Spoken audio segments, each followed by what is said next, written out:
What is going on, everybody? It's your boy Alex G, and I'm alongside Mal, and this is the A Couple of Things podcast where we are here to talk about a couple of things. Yeah, see, every time you do that, my headphones sound I heard it. Yeah, okay, good. I just want to make sure I didn't break my headphones. Okay. Hi, everybody. I've been wearing this hat like every week right now. I'm sorry, my hair is going through it. I'm about to get new hair. I got my new wardrobe coming up, busy season, and my job's over, Well, it's coming to an end. It's dying down. It's dying down. So I'm gonna come back. My comeback season is in effect. But let's get started. After you. Oh, I thought you told me to give you the topic so you could start off with it. Well, I was gonna say how. You started off with your job, so go ahead.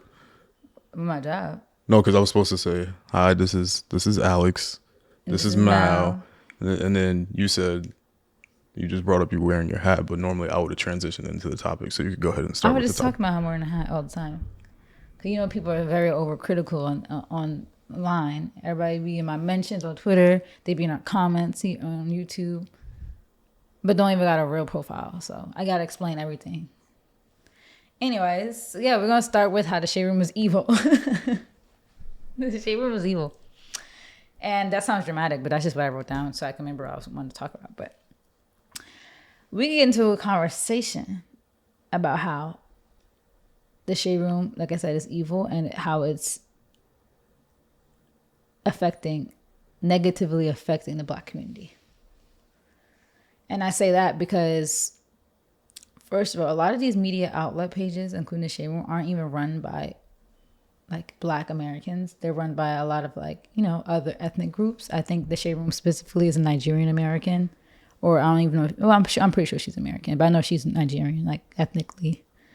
And I don't know. I kind of like, that's just my first issue, because it's like, why is it that people who aren't really, really, really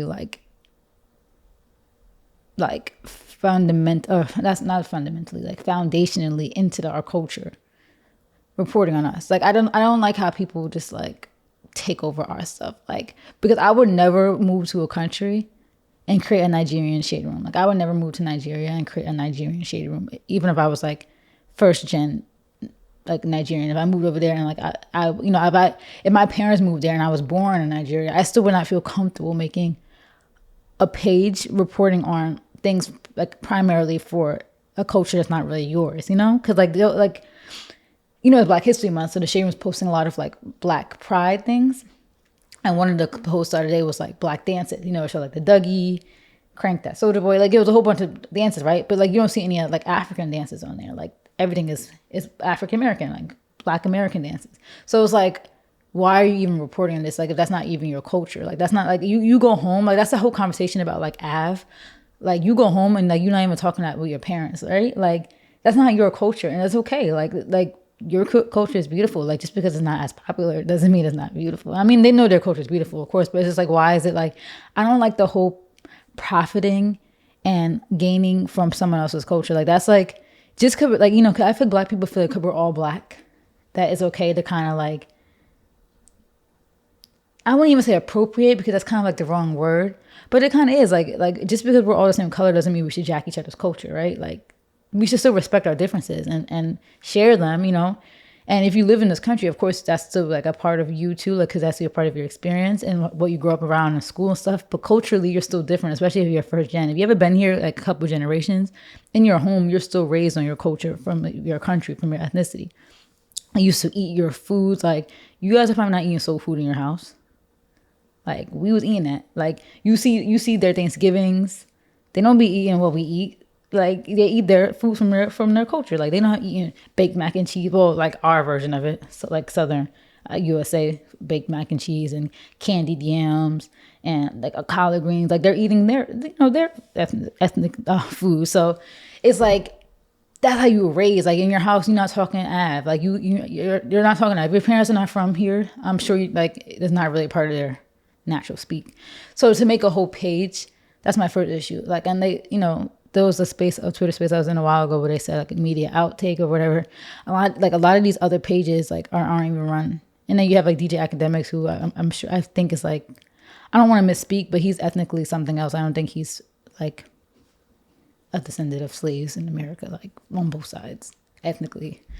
So I don't know. That's my first issue. Like everybody always wants to profit off of us, and it's like, why are we not even running our own page? Like, why is somebody who's not an African American like here for generations? Family members were slaves in this country. Family members marched in the civil rights movement, like built this country. Why aren't we in charge of a page that's about us? And the Shade Room was like so big now that the lady who made it is probably not even behind some of these posts, right? Like I'm sure she's not making every single post because they be active. I think they hired a whole team, so it's whatever, I guess, for that. But it's like I feel like there's now becoming more positive representation on there because maybe people complain. Sometimes they do post stuff like, Valentine's Day, like how everybody, all the couples, the Black love, and they do have a lot of Black uplifting stuff, but that's not what the page was made for. That's called the Shade Room for a reason. It was meant for a shady post, for drama, for tea. And I feel like we're the only group that does that. You would agree, right? Like Black people seem like we're the only people that has that. Like I don't see no other like shade room. I mean, and that stuff is coming. Me and you talked about this the other day. Like they have TikTok room, so the white people, they love their drama too, right? But all that stuff is a copycat of us. Clearly, it's called the TikTok room, and that came straight from the Shade Room. Like that was obviously like from us. So it's just, I don't know. Like I feel like that's why I say it's evil, because there's a lot of like negative stereotypes that are pushed on that page. Do you agree? I honestly wouldn't know, to be honest with you. Because you don't consume it. I don't consume it either. Like that's the thing. I don't follow the page, but I do find myself sometimes going there to, to see what's going on. And like, it's so unhealthy. I'm like, I gotta stop doing that, because what's the point of not following it if I'm gonna go to the page, and be nosy? Like this defeats the purpose. But every time I do go in there, like it's just negative. The comment section is disgusting. Like every time. Even if it's something positive, there's always some hating, ugly, roach-looking girl or man in there mad, like in the comments, She's not saying roach in a racist way. I was about to say I'm not saying roach in a racist way. Like by roach, I just mean ugly. Like roach has nothing to do with race, because I know they tried to do that with Nicki. I think Nicki called somebody a roach, or Cardi or somebody, and they tried to say she was colorist or racist. No, roaches are just ugly. So if I call you roach, anybody could be a roach. I call dogs roaches. Like I call anything that's ugly to me roaches. And not my dogs. My dog's cute, but ugly dogs, they're roaches. So that's, if you're ugly, you're a roach. So yeah, it's always like, and then you see the people's pages, right? There was somebody saying something negative about a relationship. You go to their page, it's all reposts and all these dramatic quotes, and all right, so you're a bitter woman who's lonely. So that's why you're in the Shade Room mad. Because why do you even have time to be in the Shade Room anyway? They be commenting like. So always some negativity on there.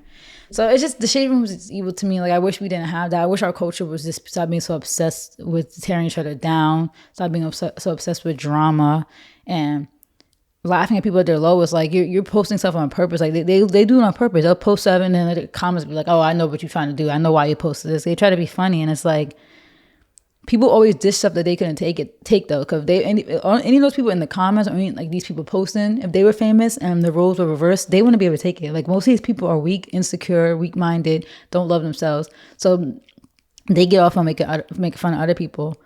And I bet if the roles were reversed, they will be crying and balled up somewhere, because they wouldn't be able to take it. Most people are insecure, and that's why they get a kick out of making fun of others, But at the end of the day, the people you making fun of, at least they're not broke. You broke. Like that's the funny part. It's just you spending too much time in the Shade Room when you could be willing to make some money.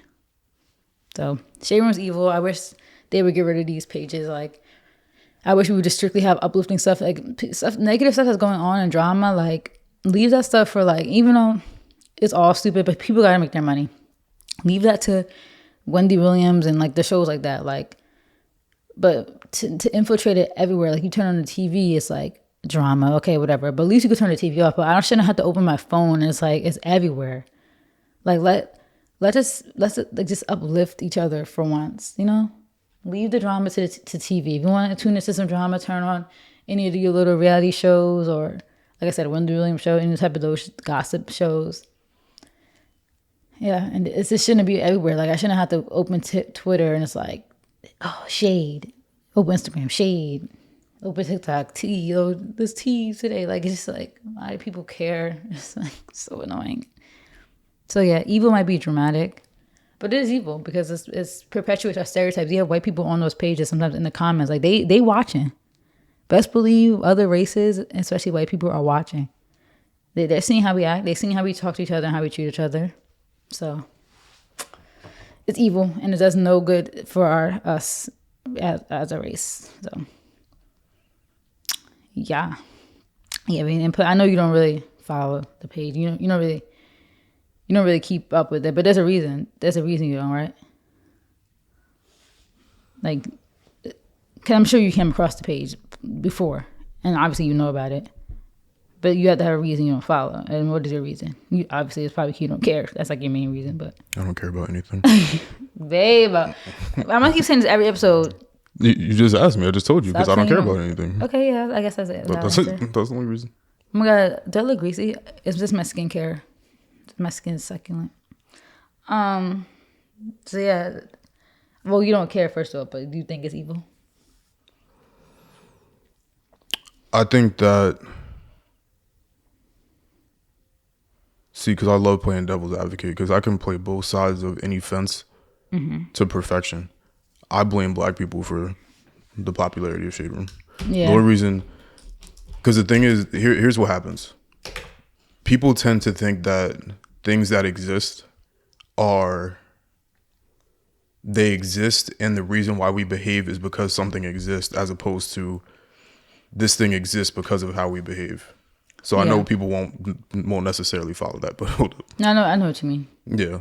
Because you're basically saying like people think that the Shade Room was created, and as a recourse of it being created, that it influences the behavior of black people, where I feel like it's the other way around. Now, both parties are wrong, but the Shade Room is able to exist and have popularity because of the behaviors of black people. And not just black people, but other ethnicities outside of being black Americans, like Africans and anybody that follows the Shade Room, because it's not just black. It's not even necessarily even a black platform anymore. I mean, they still just post black news though. It is, but it's like not. What I mean by that, it's not exclusive. Our culture is like pop culture. Basically. It's exclusive. People think that because there's a Shade Room that it's only, like you said, it's only black people consuming that. Like, that's going everywhere. Yeah. Like, it's almost like people that get outraged that certain dances and songs and slang and gang signs and stuff like that get taken on TikTok, but you're putting. That's why when the Greeks got mad that the Q song was on there. Like the one that's like. Yeah, we know. Yeah. You're putting the reason that song made it to TikTok, I found the original. It was a Q that posted him doing it. Like you put it on a platform where that's known for sounds, and you're shocked that happened. I was like, ugh, but weird. You're posting on a public platform, and when it gets taken, when other races or ethnicities or whatever way you want to divide your people, when they consume that, then people are surprised. But yeah, I don't know so much if. Ooh, wait, sorry, say Sunday, right? Yeah, I don't know if the Shade Room, because the Shade Room ceases to exist if we don't consume that. Mm-hmm. So it's like, who do you put the blame on? Because it's one of those things almost like where people are like, oh, the government does certain things to distract us from other things. And it's like, but you're distracted. Like, you're the one you chose to be distracted. Whether or not they do or not, they can't. There's no mind control involved here. Whether they know that, oh, if we put like they say there's a gun store, liquor store, fast food restaurant, and I don't mean to be insensitive because I'm saying this off the top of my head without stating my understanding of black struggles, plight, financial issues. Like, I understand the full context of that, but saying this just off the top of my head, they put gun stores, liquor stores, fast food restaurants, check cashing places. They put all of those in the hood. Yeah, for a reason.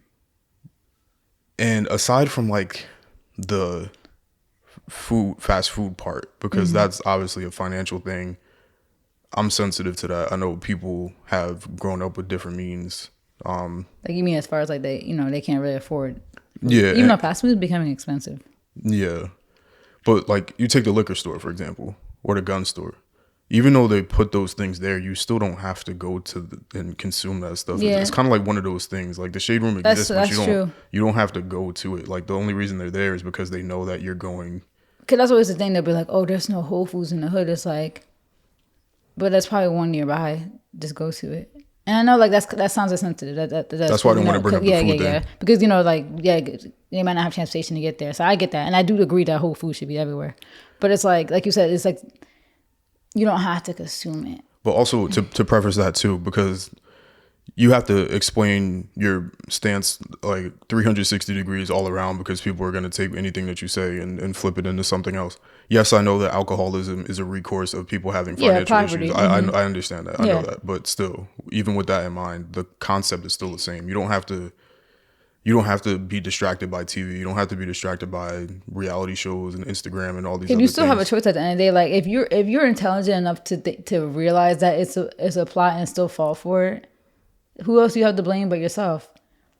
Like clearly you're smart enough to sit there and be like, oh, they do this on purpose, but you still do it, Like you can't be mad at anybody but yourself. Like a plot or a ploy is not going to work unless you let it. I don't think people think that the shade room, I don't think most of the 99% of people I would say that consume that sort of stuff think that's the reason why it exists. Like they're not looking at it for a deeper meaning other than they're just reporting on what's going on. They're not looking at it in the way that we're looking at it, where it's like, well, yeah, I still think like from the jump it was created just to report on drama, which, okay, get your bag, like I'm all for people getting their bag, but like I said, I still have an issue with it not being an African American like making that page. And I don't even like using the term African American, a Black American. It's almost I have the same feeling about paparazzi. Like I'm not all for people getting their money. If I have ever said that, or if anybody's ever heard me say that in a vlog or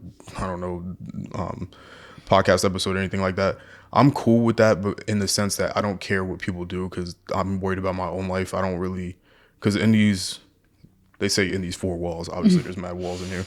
Yeah, because we got an interesting shape in here. In these four walls is the only thing that I'm ever concerned with. Yeah. So I mean, it still is four walls, so like technically. So, I don't really care about people's occupation because again, like I try to concern myself with myself. As long as it's not affecting you. Yeah. So what somebody is doing outside of this right now, I wouldn't know. I'm sure there's people working at Stop and Shop right now or driving Uber Eats and all that other stuff that doesn't concern me. I don't care.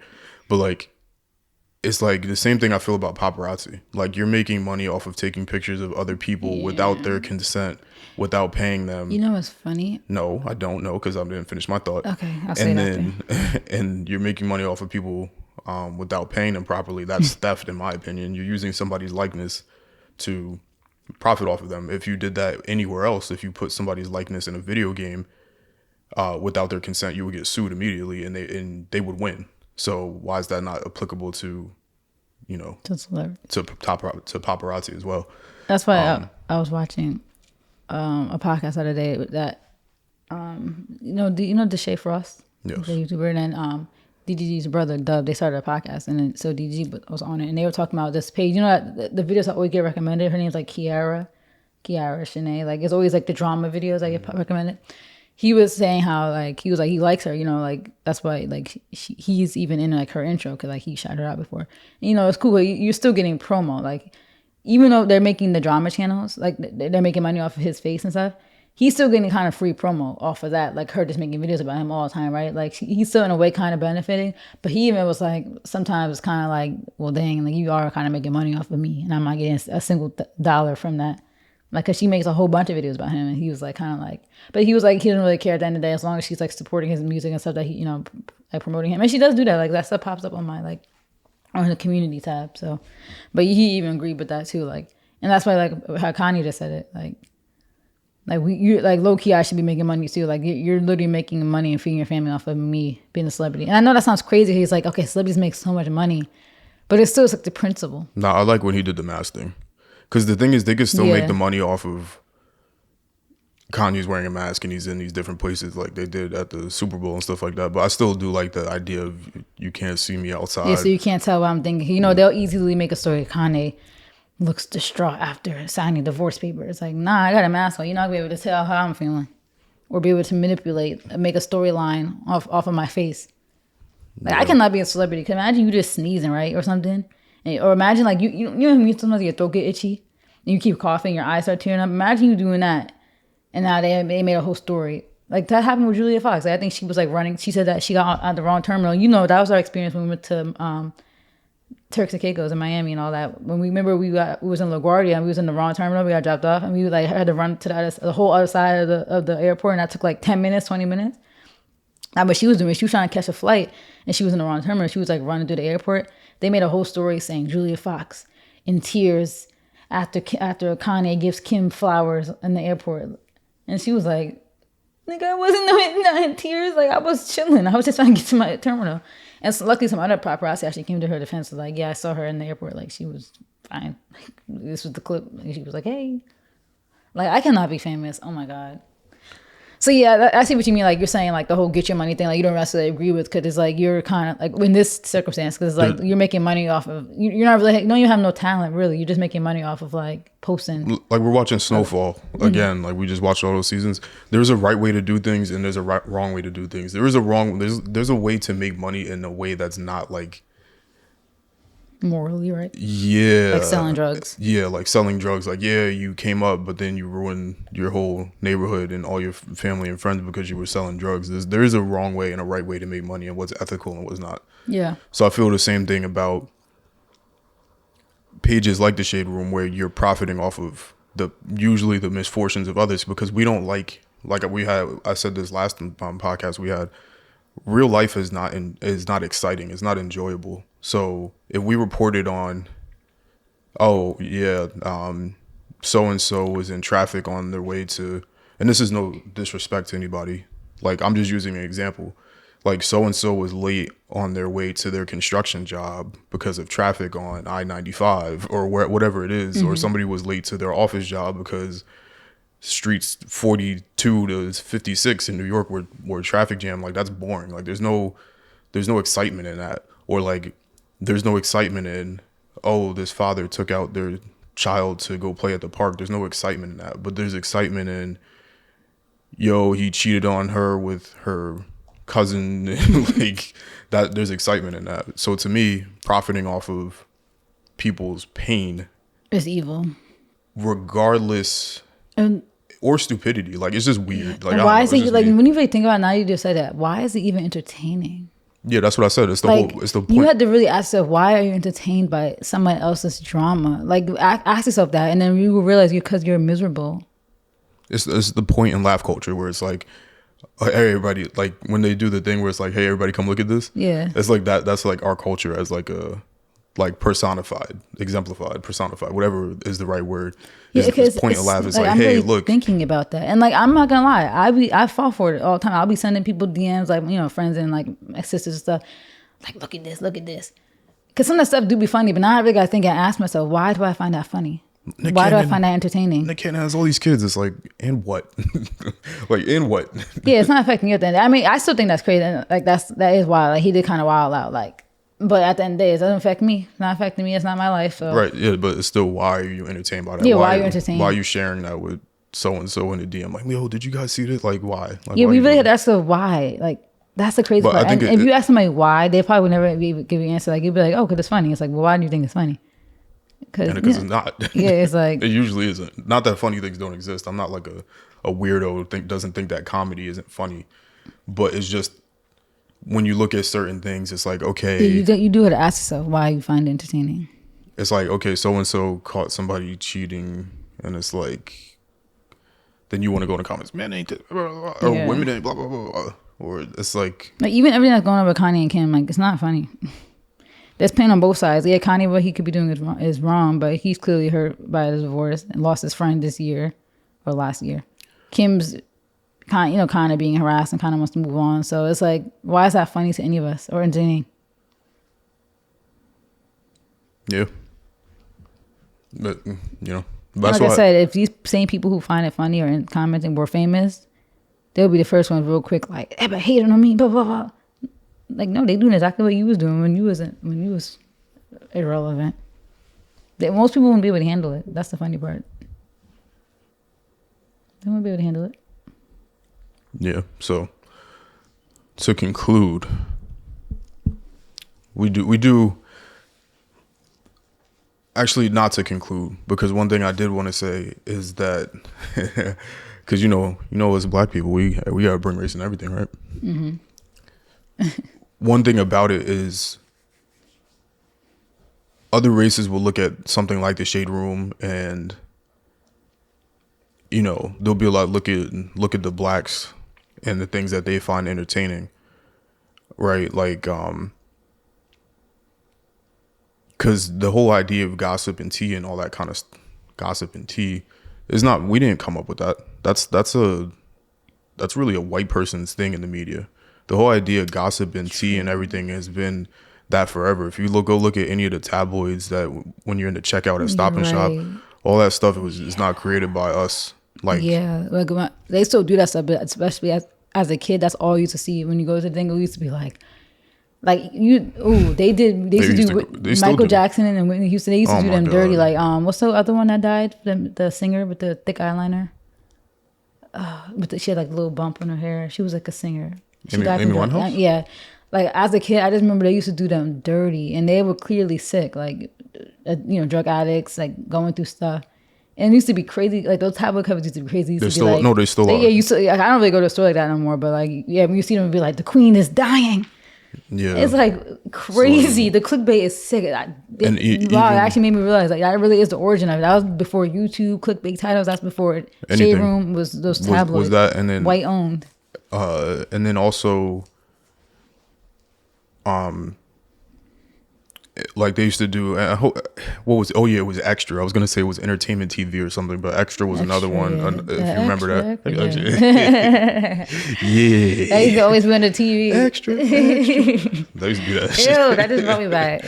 Yeah, that's where that stuff comes from. But I brought that up to say that when our culture, also our society is going through things, it's looked at as, look at these animals. Yeah, basically look at these animals and running around, and this guy's cheating on this person and this person doing that one. But their community, they're broken homes. This is why dads aren't in the home. Like they be running with the narratives. Yeah, but when their stuff is put on extra, it's just consumed normally, like how we normally should consume it, where people don't view it. They don't view it as race. It's like they're not viewing it as this white person is cheating on this person, whatever. It's like viewed differently. Yeah, and that's just unfortunate because the stereotypes and like the brainwashing is so deep within society. Like you see everybody hates Black Americans, like everybody. Literally other Black people hate us, like in other countries. Like they really have us looking crazy. So then you have a shade room that perpetuates it, even though every other race is doing the same stuff.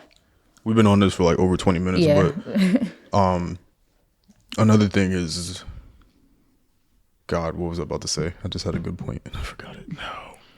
But even the way that society views people that are gold diggers, or just, we're definitely not doing any what do they call it? Because you offend everybody, anything that you say. What do they call, like, biased or like being anti-sex workers? Is there a word for it? I don't know if there's a word yet. So I'm definitely there's definitely a word. I'm not sex worker biased. Ism, phobia, phobic. I don't know. Everybody wants to be a victim. Yeah, I'm not a sex worker phobic. But people will classify, and I'm saying that because I don't want to use certain words that might be offensive. Yeah. But I'm going to say that anyway. But if you look at like somebody that would be considered a thought, when you look at somebody that's in a Black culture, is more demonized than it is as a white person. Like you would look at a Black woman and call her a prostitute, but if a white woman would do it, then you would call them an escort or a model. Or it's whatever. More of like it's like glorified. Yeah, it's the same thing with how like someone brought this good point up, like how Kim, like think about the whole Kardashian family. Like Kim is now divorced, but think about the whole story. Not even her story, but like the whole family are all baby mamas. All of them. Kylie don't got a ring, and her and Travis were on and off. She got pregnant in a month. Remember we saw Travis on his birthday the night she probably got pregnant. Like that's when they first started dating. That was May 2017. Like we was there, April, May. That's when they first started dating. Like I didn't realize she literally broke up with Tyga like April.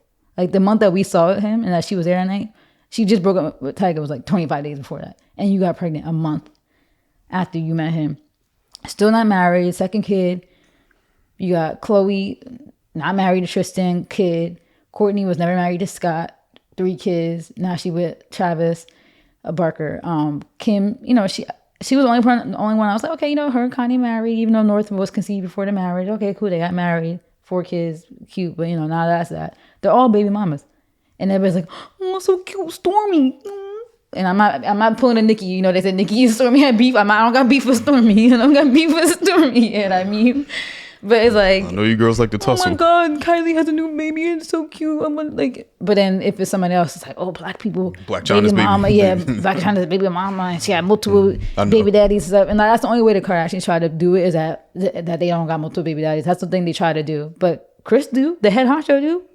Like the Jenners are from Bruce, the Kardashians are from what's his name? I don't even know what Rob. That was his name's Robert Kardashian. Yep. So Kris is a whole baby mama with two baby daddies and dating Corey Gambles, who now was apparently cheating. That's why Kanye was talking crazy about him. Like, but nobody comes for them like that. But if it's let it be a black family. Let's hit the air horn one time. A black family full of baby mamas, like they're glorified baby mamas, and that is so crazy to me. Like that is really so demonized when it's black people for everything that we do. It's gonna be a 100-hour pod.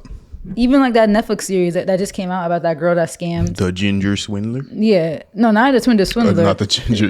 God. You know why I said that? Because Rory and Mal podcast. Oh, they said that. They said Rory's the Ginger Swindler.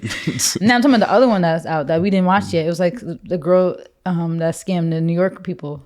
Yeah, I saw that. They got a whole thing on her, but that girl, Sophia, they was demonizing her online. That's a Sophia girl who scammed all the influencers in LA. And she was wrong too, but it's just interesting to see the different, like you got a Netflix series and this girl got killed online. Like, yeah, she got support from all the different people. Yeah. It's just interesting. Well, she would. I mean, they both wrong though. They're both wrong. But it's just interesting to see how one is demonized and one isn't. Yeah.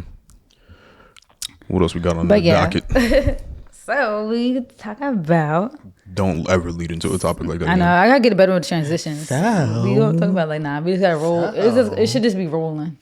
We gotta do better with the transitions. That's our own criticism. But let's get better with the transitions. But shut up. I'm about to burp this freaking peach cobbler tea. Ooh, yummy. Black owned business. Sweet Teas in Montclair. Oh, I'm giving free promo, but she's black. I think they're black. They're a couple. Dre and Tanza. I think they're a couple. Montclair, New Jersey. That's where we met, guys. That's our college town. But all right, what else we got? Celebrity relationship idolization and comparison. So take it away. I'm bringing this up. You guys know Valentine's Day just passed. That was almost a week ago. This is me and my baby's 8th Valentine's Day together because, we've been together for a long time. And we almost died our first Valentine's Day, but that's a story for a different day. Back in 2015. But so I brought this topic up because, Valentine's Day just passed, like I said. And this was something that was actually talked about before this topic. But I don't know if you remember on Twitter when people found out that Lil Baby and Jada got back together, and how everybody was like gassing that up, that Lil Baby had like the hotel decorated nicely. And then I remember I even participated in the tweets, and I got shut up sometimes on Twitter because then I get mad when people might be in my mentions. But I said something all about like how girls gas up stuff, and I was like, you're not a Jada. Like, we had a whole podcast topic about me saying that. Like, that was literally the title. Like, you're not a Jada. So we had a whole conversation about that. I remember the girls were mad at my thing saying, you guys are gassing up flowers in a hotel. That's the bare minimum. So I bring this up because Valentine's just passed, and that was a lot of the stuff in the shade room was the flowers all over the room. It's always the same stuff. The flowers, the bags, the roses everywhere, the balloons, right? Cute. They do all that, but then they cheat on their wives. But apparently that's love. And someone had made a whole TikTok about that, about Cardi B saying how like, she was like, you really love me. I don't know if you saw that video. Like, cause she was gas about all this stuff. You really love me. Like, that's sad. Like, you feel that way. Like, he really love you because Hold he on. hired somebody Real- to. And I'm not hating, but I might actually be the TikTok that I'm at the show. Real But quick question: if you can afford it, does it really matter? Like, that's the thing. That's why people be like, oh, they're in love. I don't think that's love, honestly. Like, I'm not saying, I don't know their relationship. I'm not saying that they're not in love. And I'm not saying that they don't love their girls. I'm not saying that because we don't know. But people think that means something. Like, when you're rich and got that money, that's nothing for them. Like, it's not like they, like, what, for me, what love is, if a man had to save up for that, saved up for months doing that for you, went out on his own and brought everything, decorated it, did all that for you. These celebrities, that money is nothing to them. They call somebody up and say, hey, can you guys decorate the room? They didn't even put no effort into it. And that's love to you? Like, that's sad. So sad. And that's like, and these celebrity men know that's the bare minimum almost for their lifestyle. So they know they're going to look crazy if they don't do it. So they just do it. I don't think like I said, I don't know the relationship. I'm not saying that they're not really in love. But even Kim said that in regards to Kanye, that she, you know, I think she's not realizing as a 40-year-old, like, you way too old to just figure this out. But that love is more than the extravagant stuff. It's the little things. Cardi talking about he really loved me. Could he hire somebody to decorate your backyard? But he couldn't even be loyal to you. Love is respect, and not Cardi, being loyal to you is they don't respect you. that was Mal's opinion. I still want to send you beats. Please let me know. Oh yeah, I keep forgetting you. Offset as This well. could be burning bridges. Hopefully if you ever make it. Hopefully they have a great marriage. I just wanted to make sure that I keep that door I don't open. like Cardi's music, but if Nah, let me send some beats. I love you, Cardi. no, we team Nicki over here. We love Nicki as well. Nicki, if you're Nah, listening to we this. just team Nicki. I don't mess with girls that throw shoes at Fashion Week over some. I'm team everybody. I'm here to love everyone. I don't like Cardi at all. I don't like how she says she's black when it's convenient to her. I don't like it. Cause first she was in an interracial relationship, but now she's black and she could say so she could excuse the fact that she said nigga, but you're not black. Anyways, team Cardi. Whoa. Team who? Team Nicki. Team Nicki. Team Nicki. Yeah. Anyways. So that's why I bring up this topic, that we got to stop idolizing these celebrity relationships, because people, that's what that girl who was in my mentions, like, you guys are hyping up the bare minimum. All he did was put down roses. And nigga, he didn't even put down those roses. That's my point. You guys are making these comparisons. You want your man to put, I think Moneybag Yo put like thousands. I think they said it was like 5,000 roses or something, or 5,000 petals. You think your average man with his job at freaking Arby's is going to pick 5,000 roses and put them down? You telling me that that's the bare minimum? That's not the bare minimum. They had Moneybag Yo has 5 assistants doing that. 5 assistants. There was a whole video on TikTok showing. And that's what I was gonna bring up. I don't think this will be copyrighted. This is a 30-second TikTok, so I could play real quick. But this is, you can see it. This is the TikTok from now. This ain't no shade to Cardi, but I'm just using them as an example because we know a lot about their relationship, because Offset can't stop cheating. But when you're dealing with a man with money and he doing what men with money do, which is spend money, it's kind of hard to take any gesture, small or big, that they do as it actually having any meaning to it. It's pretty much meaningless, because what was the alternative? Him buying himself another chain, buying another car?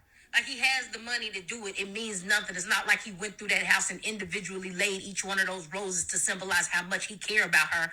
No, he hired a company. They came in and did all the work, and all he did was write a check. Meant absolutely nothing to him.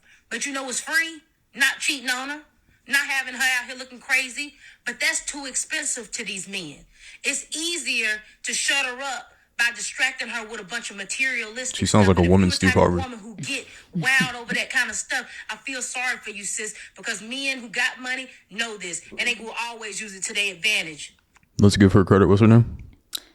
Dana Dane, 1987. I'm not sure the full name, but if you just type in Dana Dane, 1987. Oh, backup.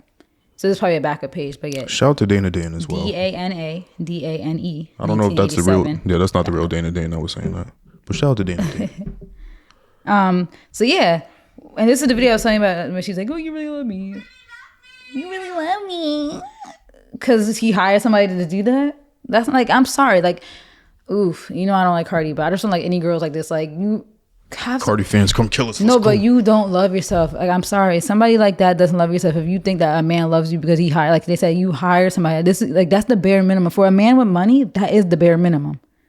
That is because all you had to do was call somebody up, like I said, call the company. Hey, can you guys put roses in the pool? Okay, put them on here, do a heart here. And sometimes he probably doesn't even tell them to do that. They probably come up to the place and come up with a plan based off the layout and say, okay, we could do this. How close that must be?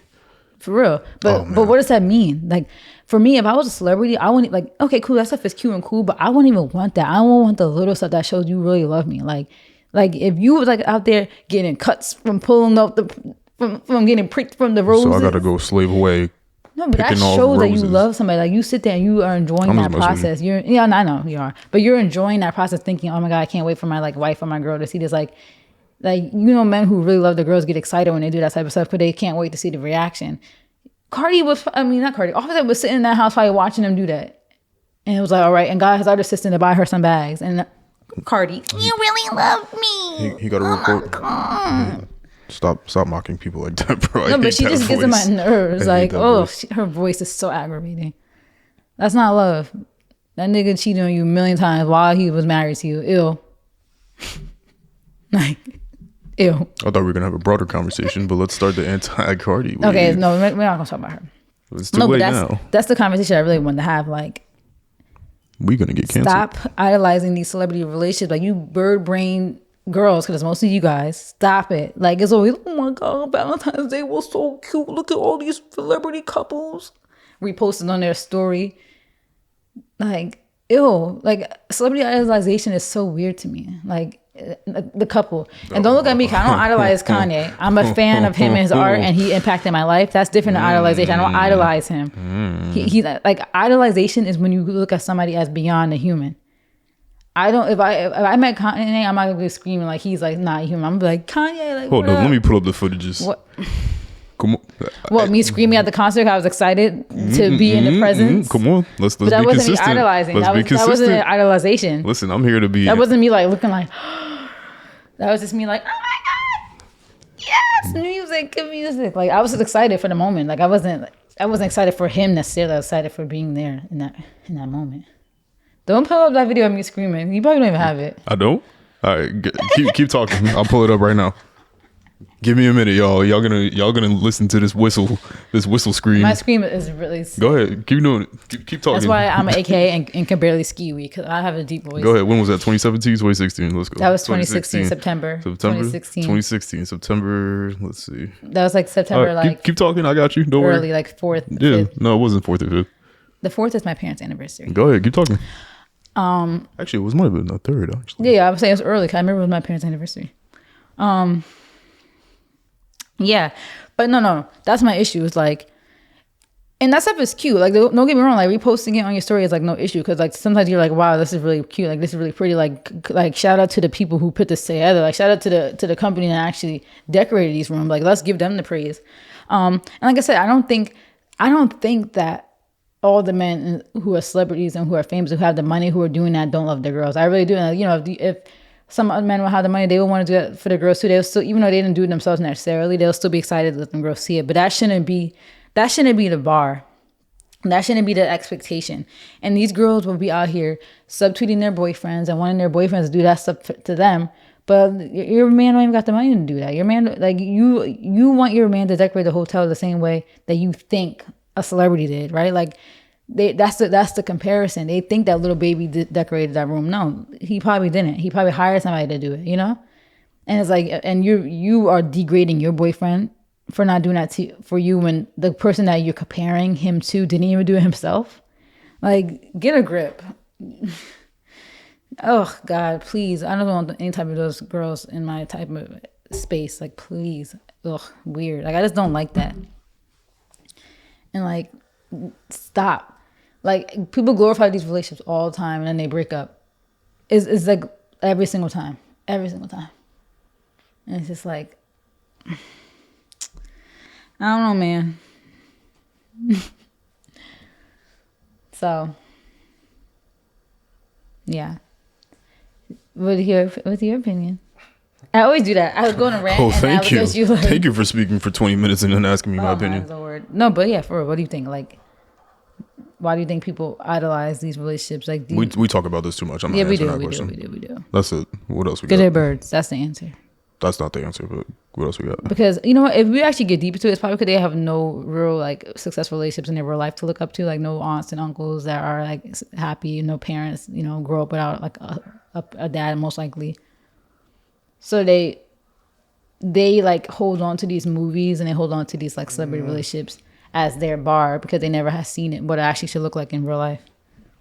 This splitter is messing up. But I don't even want to get into that because I'm not trying to get people mad.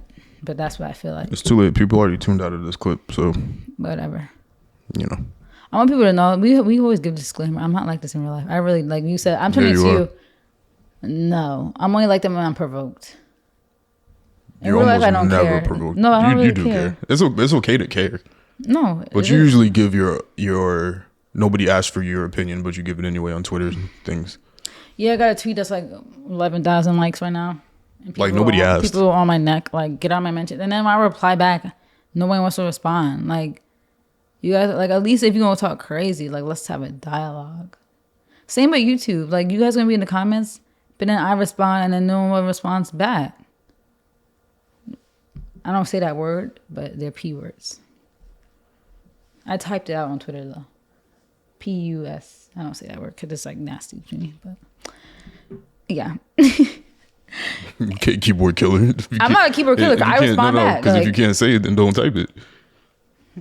First of all, listen, if I say it on YouTube, we would get flagged. No, we wouldn't. No, we wouldn't. Why? Because it means cat. No, because they don't flag conversations. They flag like audio, like visual content. Babe, you was the same one last week who bleeped out the word about Kris Jenner. That was didn't want to get this taken down.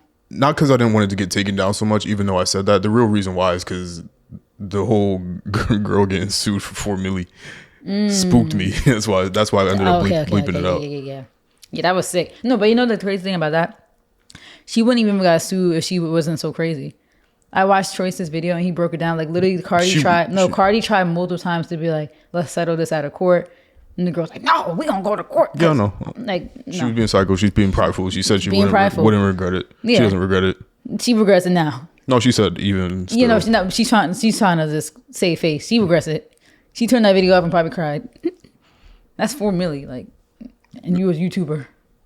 That's what the lawsuit was. So that's not even actually the full total amount. That's probably more. It could end up being more than that. And Cardi's petty. She don't need that money. So she probably be like, give it up. I'm gonna drain you, because she gave her multiple times. Like I will say, like I said, I don't like Cardi, but I will say Cardi gave her multiple times. Like the pride will eat you. Sorry, I'm acting crazy. Anybody who's listening and not watching probably like, what was that noise? I'm really crazy. Okay, so next topic. Can we get off that? Telfar. How do you say it? Telfar or Telfar? And don't say Telfeezy, because I hate when people say that. That's so corny. Telfeezy gang. That's so corny. I might seem like I hate everything, but I really just think some people are just so corny. And wait, you're hating on black businesses? No, I'm not hating on black business. I'm hating on people saying Telfeezy. Because it's the same thing with Pusha P, Cap. Everybody just like, they wait for somebody to come up with something and everybody says it. And like, what? Like, I don't understand why people don't want to be individual. Like, that's just something so lit about just being you and saying your own stuff and coming up with your own stuff and wearing your own stuff and being you. Like, there's something that's lit about it. Hold up. See, because I'm here to hold you accountable. No, I dabble into trends here and there. Yeah, I do. But I still am me. Like, at the end of the day, like, people will put a fit together and literally copy it verbatim of what they seen someone else wear it. Like, copy everything just to have that same look. The hair, like, that's why all these Instagram models are starting to look exactly the same, because they all got the same hair, the same makeup look, the same everything. And it's like, where's the individuality? Like, and then you go on their Instagram and all the same captions, the same Drake lyrics, the same, I'm pushing P. First of all, I'm pushing P. Slow down. Relax. I told you this is going to be, oh my God. I'm out. This is your podcast. I'm going. Oh my God. I'm sorry. I'm going to make I'm relaxed. I'm going to calm down. Let me come down. But it's just like, it's just so repetitive. Like, that's why I hate Instagram, because it's like you swipe. It's like, swipe, baby hairs, wand curls, Telfeezy, little Telfar bag, a white crop top from Fashion Nova, whatever trendy pants are right now, whatever shoes is trending. You know, right now it's the Rick Owens, same, the same exact fit, same caption.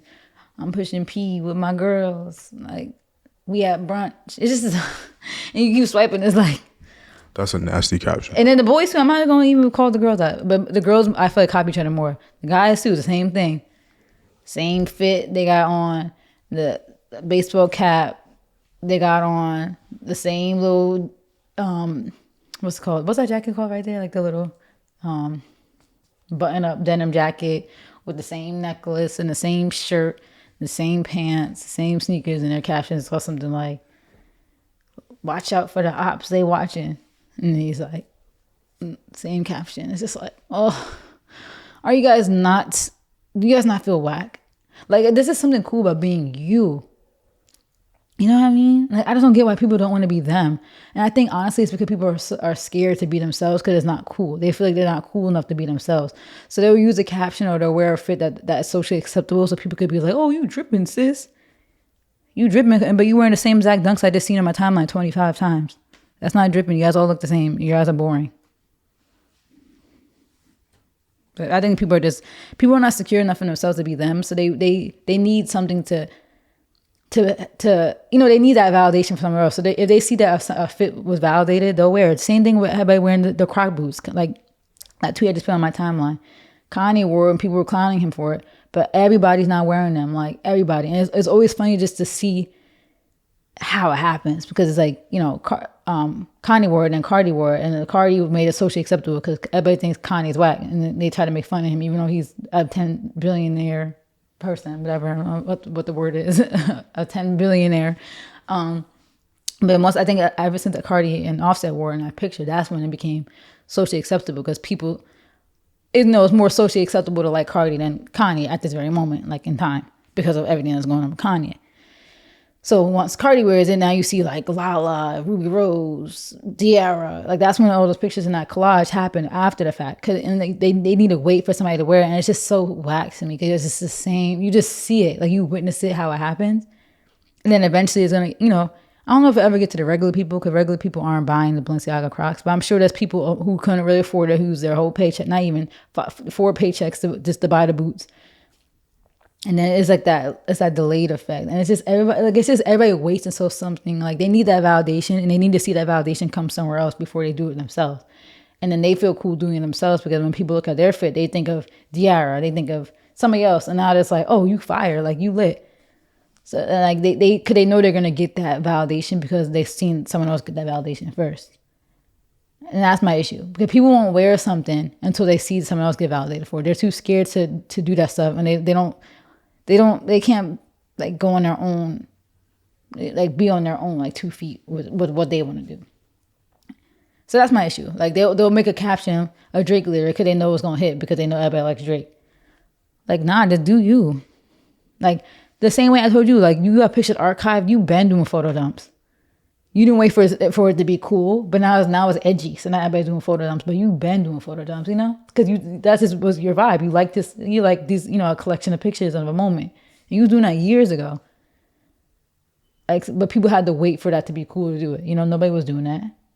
So that's just my issue with it. It's just like, and we was talking about Telford, but that's why I just don't like, I just hate terminology that's only terminology because it's cool. It's kind of reminds me of TikTok. Like TikTok, like trends go like this. They're quick. They're in and out of here. But it's just funny how like the people on TikTok who I respect is the ones who made those trends. Because you, the innovator, you, the individual, you came up with the song. You came up with this dance move. You came up with this look. You came up with this fashion. You came up with this saying. Like Gunna, you came up with Pusha P. You cool. The rest of you people aren't. You guys are sheep and can have no type of individuality at all to come up with your own stuff, you know? Even Soulja Boy with the whole I did it first, I could respect him because yeah, you did do a lot of stuff first. Like you an innovator. The rest of these people aren't. Like they can't come up with anything on their own. They rely on stuff. That's why I like you. You not like these other niggas. You not. Because you just do you. And you always done you. And you always been ahead of trends. So that's why you my baby. Because I don't attract cornballs. I beg to differ. Well, I do, but I don't give them no attention. Yuck. I wasn't talking about men. I was talking about in general. Oh, yeah. I do kind of attract cornballs. That's sad. Anyway, that was a rant. That's gonna be a nightmare to clip. Low key. No, but this is still about Telfar. So, jumping to Telfar, everybody's talking about Telfar lately because they raised their prices. The number I keep seeing is $600, and they raising their prices on bags. And like people's gripe with it is that they feel like three things. One, 600 from what? from whatever their price was. Like it was like a $600 increase, I guess, on whatever like their base price. A $600 increase, or is it increased to $600? No, a $600 increase. That's what I'm seeing. And people's gripe with it. Number one was the main thing I keep seeing was that the bags aren't real leather. Number two, that he is taking advantage of people, especially the Black community, because we supported him. Not we, because I didn't buy that shit, that flimsy ass shit. But sorry. No, but for real, the bags are overhyped and they're ugly to me. But that's just me.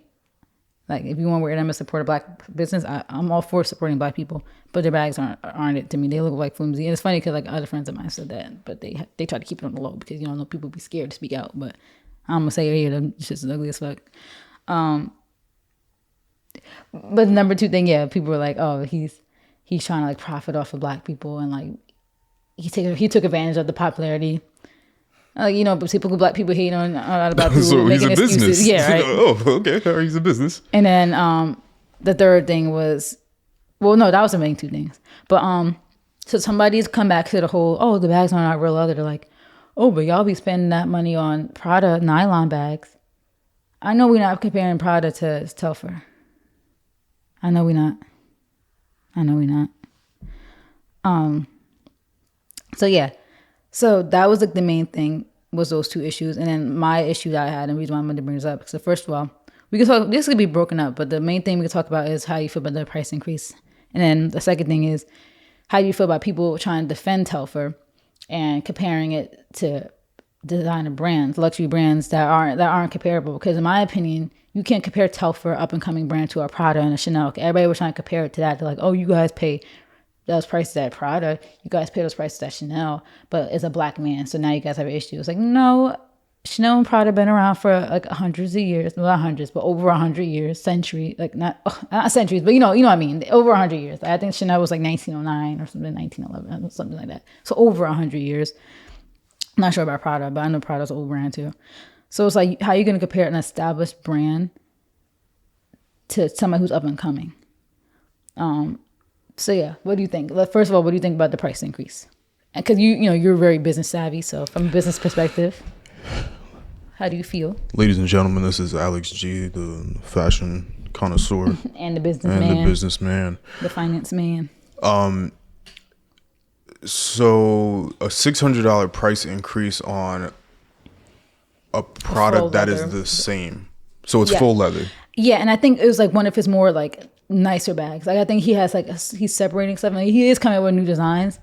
So I think like they said the base bag, like the typical basic one that everybody gets. I think the price isn't changing on that, but some of his other stuff, I think they said it is. So he's offering a new expensive product and is not increasing the product for every bag. From what that's what I gathered. Okay, so for me, in my personal opinion, there's something for everybody out there. It's called price-based value, where people value your brand just because it's expensive. Mm-hmm. One example would be Gallery Department, which I don't have like a specific gripe against them, because I think there's a market for everything, because you can make that same argument for everything. Like, and it's fire. It's fire concept, but it's just paint on Levi's. You could say that. I'm not even talking about that. I'm talking about the brand as a whole, with their t-shirts and stuff like that, how expensive those are. You could talk about Chrome Hearts. You could talk about Off-White. You could say that for anything, where legitimately an Off-White t-shirt, rest in peace, Virgil, the way there's no value, there's no real, the value is what you put on it, basically. But there's no like way to justify a t-shirt that says Off-White or that says Gallery Department. There's no way to really quote unquote justify it being worth $300-400. But it's valued at that because it's price-based value, where people value it because it's expensive, not necessarily that the quality is the best, not necessarily that it took a hand stitching process where they had to hand stitch the shirt together. It's none of that. It's just kinda goes valued with, like, because what it's you- expensive. And it kind of goes with what you were saying earlier about the shade room. Like everybody always wants to blame stuff, but the blame is on you.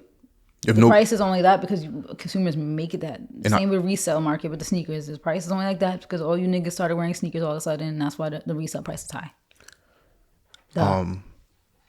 I wish I could give credit to somebody that said this, not because I got my thought from them, but just because I'm about to quote what they said. But basically, they were trying to explain to other people as well that if that was bad business, if people were overpricing their items and that's bad business, then that business would cease to exist. But the business still exists for a reason. So people are valuing it.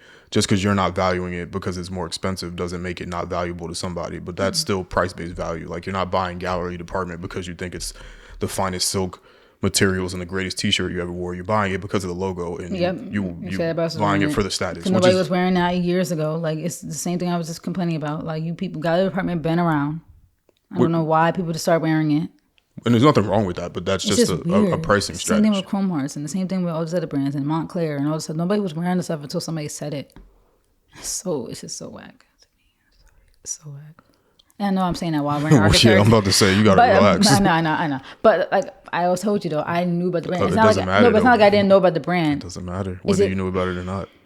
Okay, whatever. Yeah, I'm wearing Arc'teryx hat, but I've been skiing for 20 years, so, and I knew about the brand. It's a ski brand. Doesn't matter. I just couldn't really afford the stuff. I mean, the Those hats are on $30.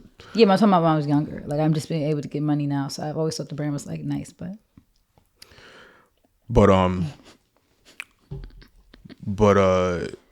yeah. So not everything has to be like the value is just whatever people want to put on it. So if people feel like that bag is worth $20,000, then they're gonna pay the $20,000 for it. Like, my issue with the pricing increase though is that, and I've seen this happen before, where people will start their brand at affordable prices to get their foot in the door because they know nobody's gonna pay $600 for an unknown brand. And then once they get on, they try to switch it. I don't personally like that strategy because to me, if you feel like your designs and your brand is worth X amount dollars, been you should be charging. charging that no matter what. Yeah. And you shouldn't be folding to try to get higher popularity. but people know your brand as like the affordable 'Cause- up and coming design brand. Michael Kors just did this recently too. They were saying they were selling bags because it was supposed to, because Telfar is low key like the black Michael Kors. No disrespect to Michael Kors, because that's technically disrespectful. Michael Kors is a billionaire off of his bags, so to compare Telfar to him is, not a good thing. But in the sense that it was an affordable bag, everybody feels cool having a Michael Kors. It's considered designer, but it's not really like a high level designers. like but people middle. will still feel confident wearing it, kind of like Coach bags as well.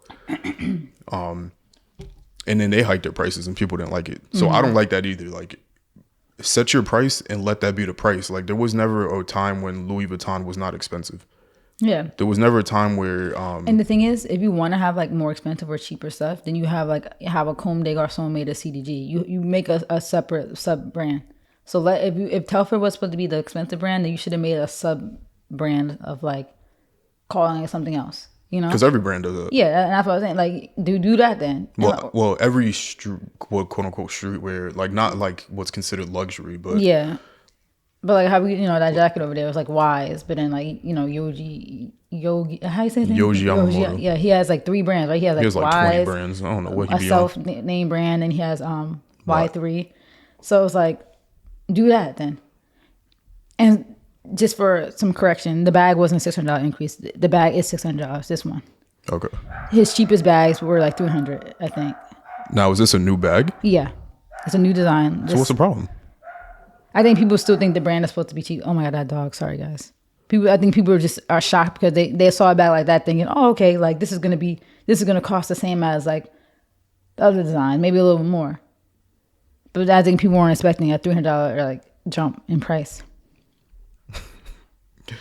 Yeah, I don't like the strategy, but again, And people saying, I never seen a Louis Vuitton lost their mind tweet ever. I don't get it. But like we can't keep comparing these brands to Louis Vuitton though. Like Telfar is not Louis Vuitton. Telfar is not Prada. Telfar is not Chanel. because my thing is, Off-White was never cheap, right? No. Galley Department was never cheap. No. And nobody had a problem with that. Comme des Garçons, none of these things were ever cheap. That's the thing. And nobody ever criticized Virgil for his prices because they knew what it was. Virgil used to get killed. Well, I mean, like, as far as like bad wording. Yeah, bad wording. I mean, like, oh yeah, but like, I mean, in the terms of like, there was never like tweets like this, like about raising prices and stuff, because his prices have always been what they were. Like, people knew people it was still expensive. complained about. Yeah, they complained what it was, but there was no shock about increases or nothing because people already knew what it was. Like, it's a designer brand, it's expensive.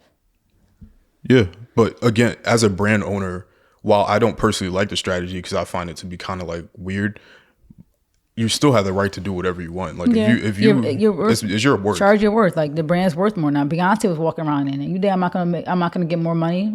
Yeah, it's more valuable. It wouldn't make sense. It's almost like Apple coming out with a new iPhone with all these new features and then charging the same prices that they did 10 years ago. Of the 4. Like, it doesn't make sense. Yeah, and that's why people get shocked every year. They get mad when iPhone increase their prices every year. What you mean? What are you mad about? We put 17 cameras in here. Yeah, go buy the 4 then. Yeah, and go get your home button. Like Jay-Z said, they want my. They say we want that old shit. And go buy my old albums.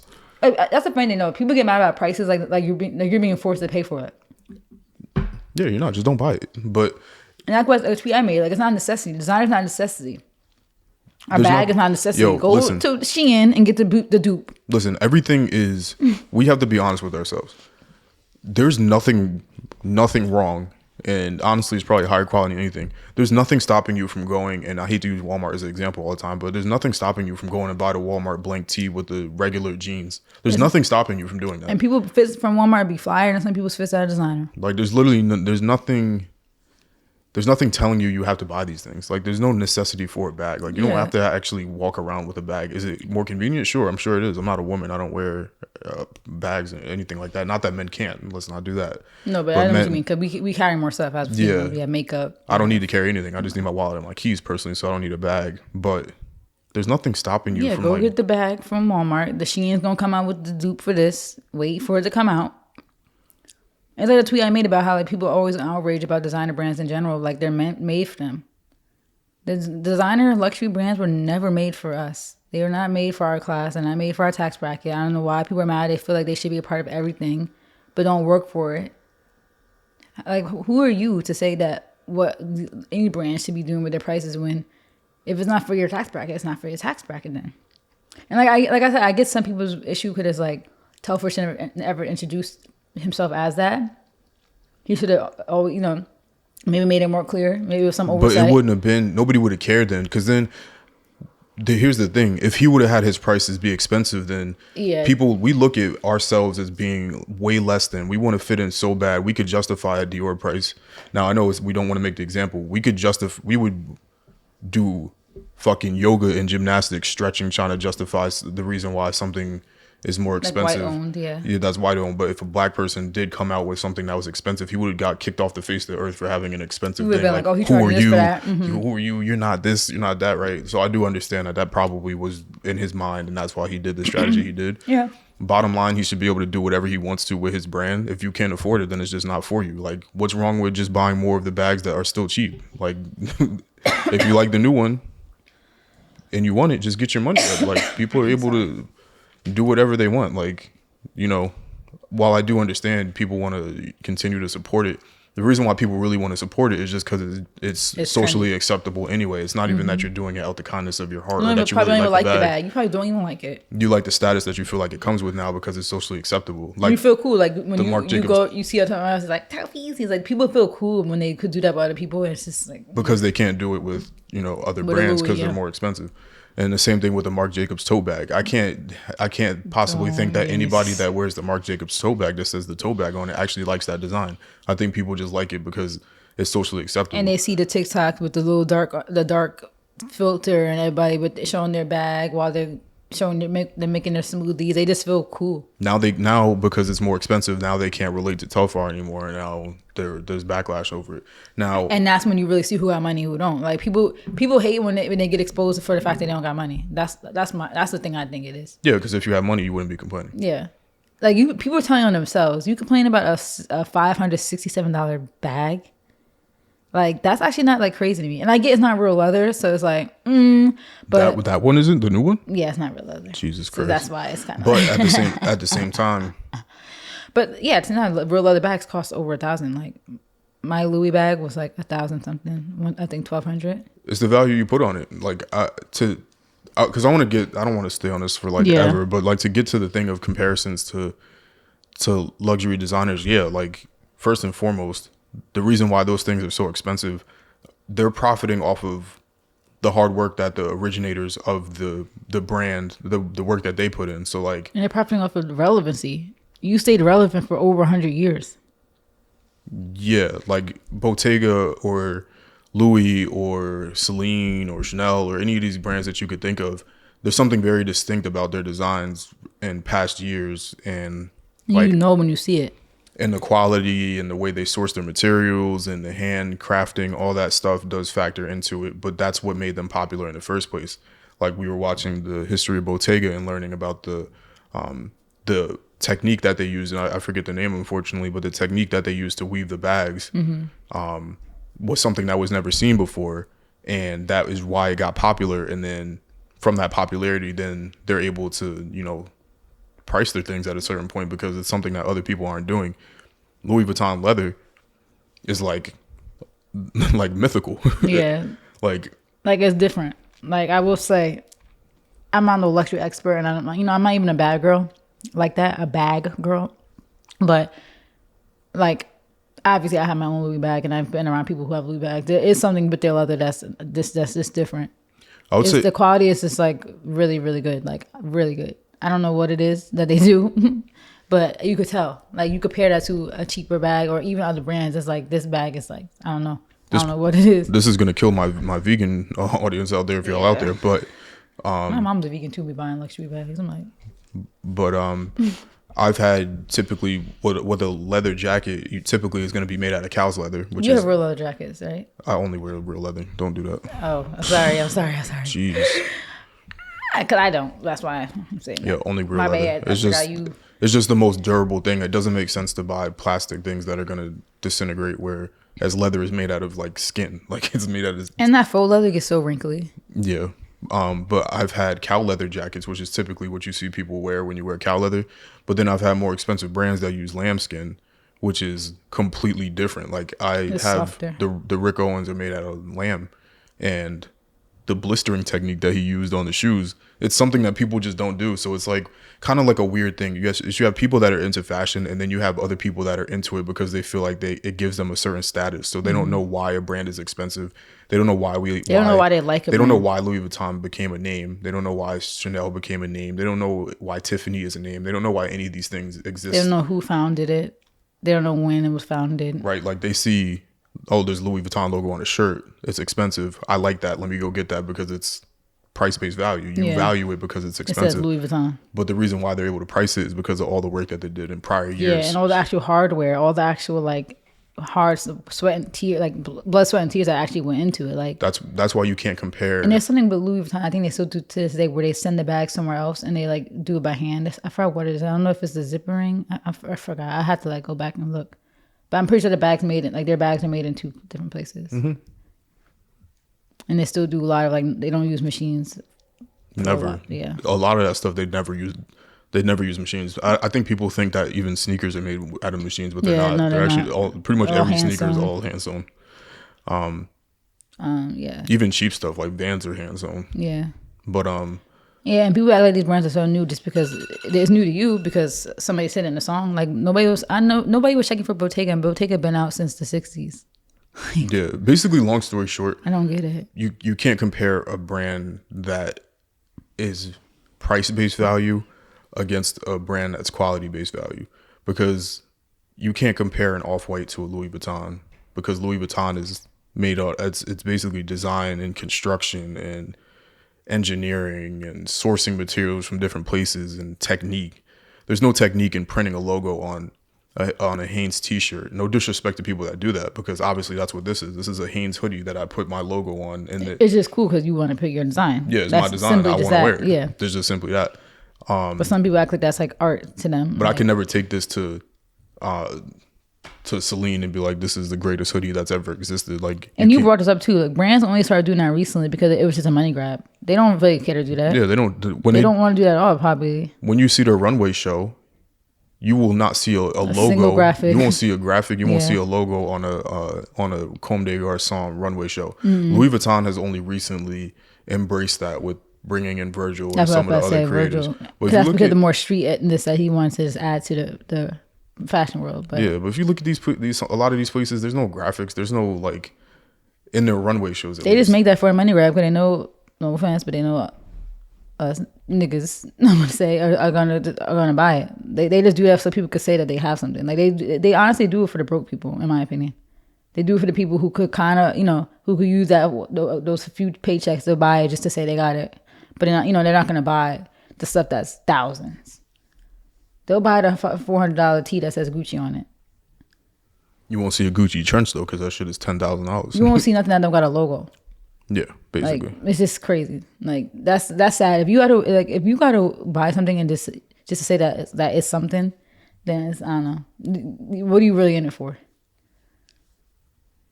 Yeah. So to to summarize, he should be able to price whatever he wants. I don't agree with the strategy, but I don't even know what's a good strategy he could have did. he Because should have just came out with it being expensive, and then if somebody found it valuable, then they found it valuable. You can't change how you feel your value is. Like, But that might be the value that he wanted of that bag. Because like I said, those prices aren't changing. So how do you introduce yourself as a brand that's gonna be kind of like middle fashion? Because $500 is still kind of cheap. Like, for if you consider yourself a luxury brand. But I think some people's issue is that he's still not really there yet. Like as a brand, they feel like he's not at the level. But it's like I said, why is it? why is anybody ever really there? Because we value so many other brands that are expensive, and people only like them because they're expensive. But we said that we think they're there because of their history, so they have that right. No, I'm saying like even like, and I don't want to like really trash anybody's brand, but give me a second and I'll think of a brand that people tend to value, even though, give me a second and I'll figure out. Like a brand that people value. That's not like a luxury brand that people still will go and hype up. Like, I don't want to say Chrome Hearts, because Chrome Hearts, a lot of their value was based off of The hardware. The Like hardware and their metalwork. They make I would say their jewelry. I don't know what hype shit people be wearing.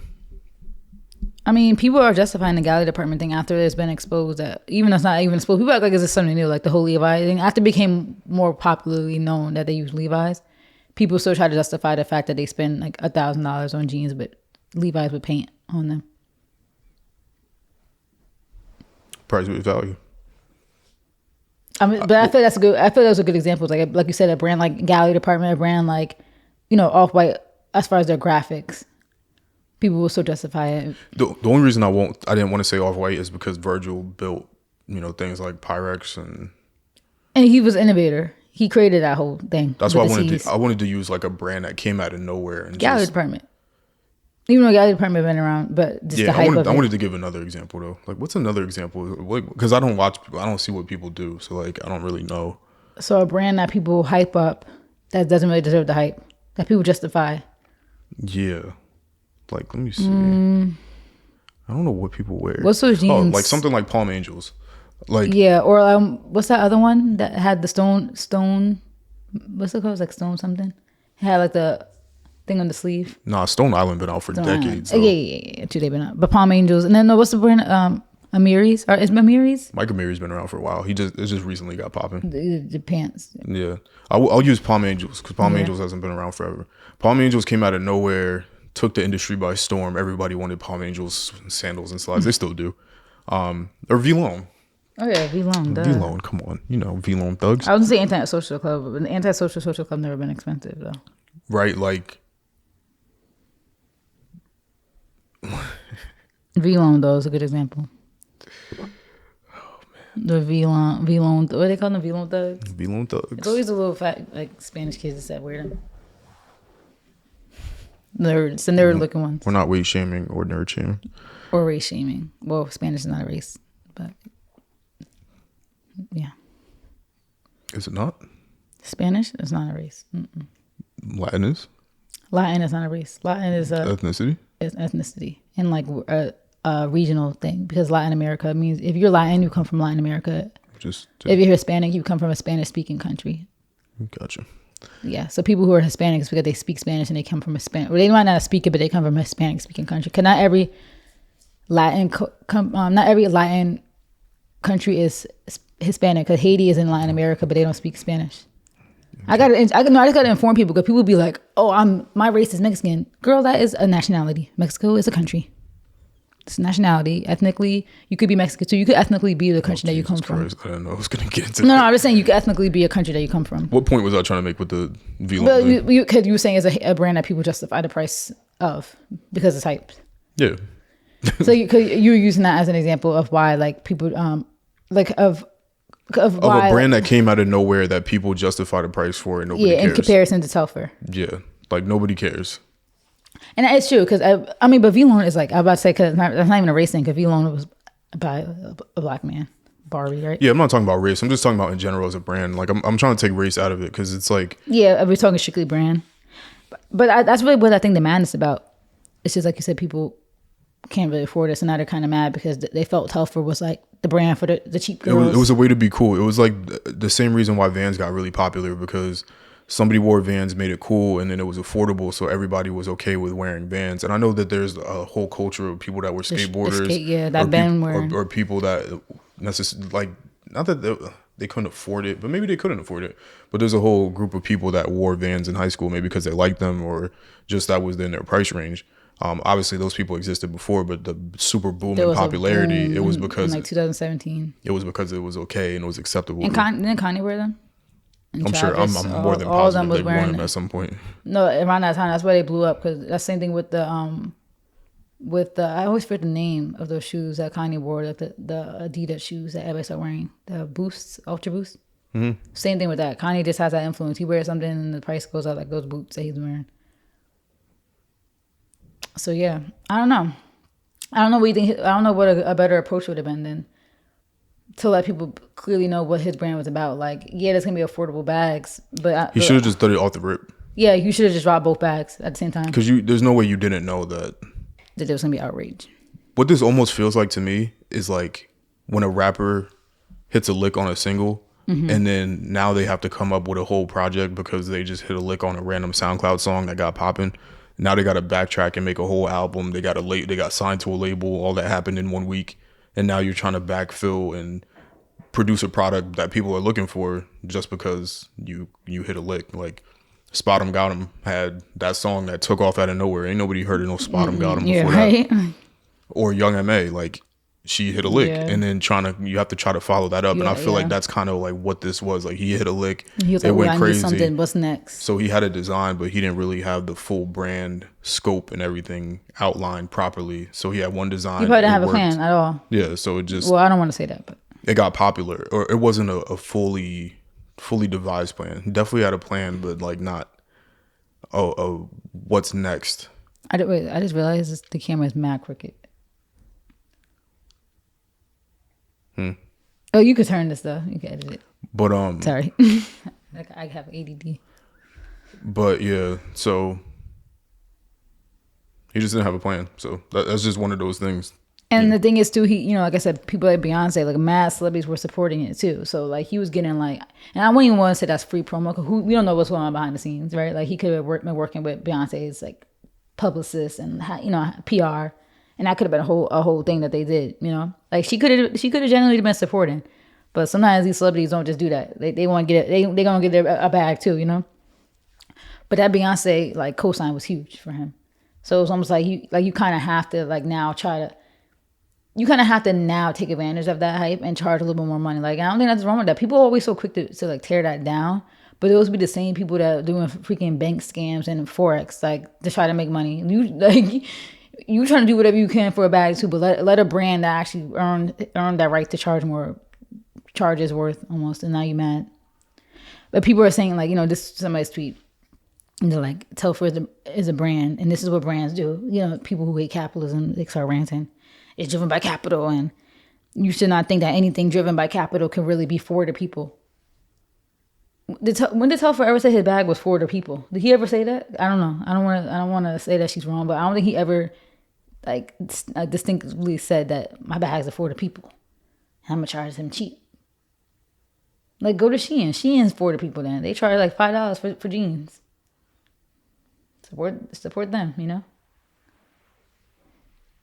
So what do you think about that tweet? Like, how now she's trying to say like, of course he was gonna make a more expensive bag and gain money because he's not for the people. I think maybe like $600 for pleather is wild.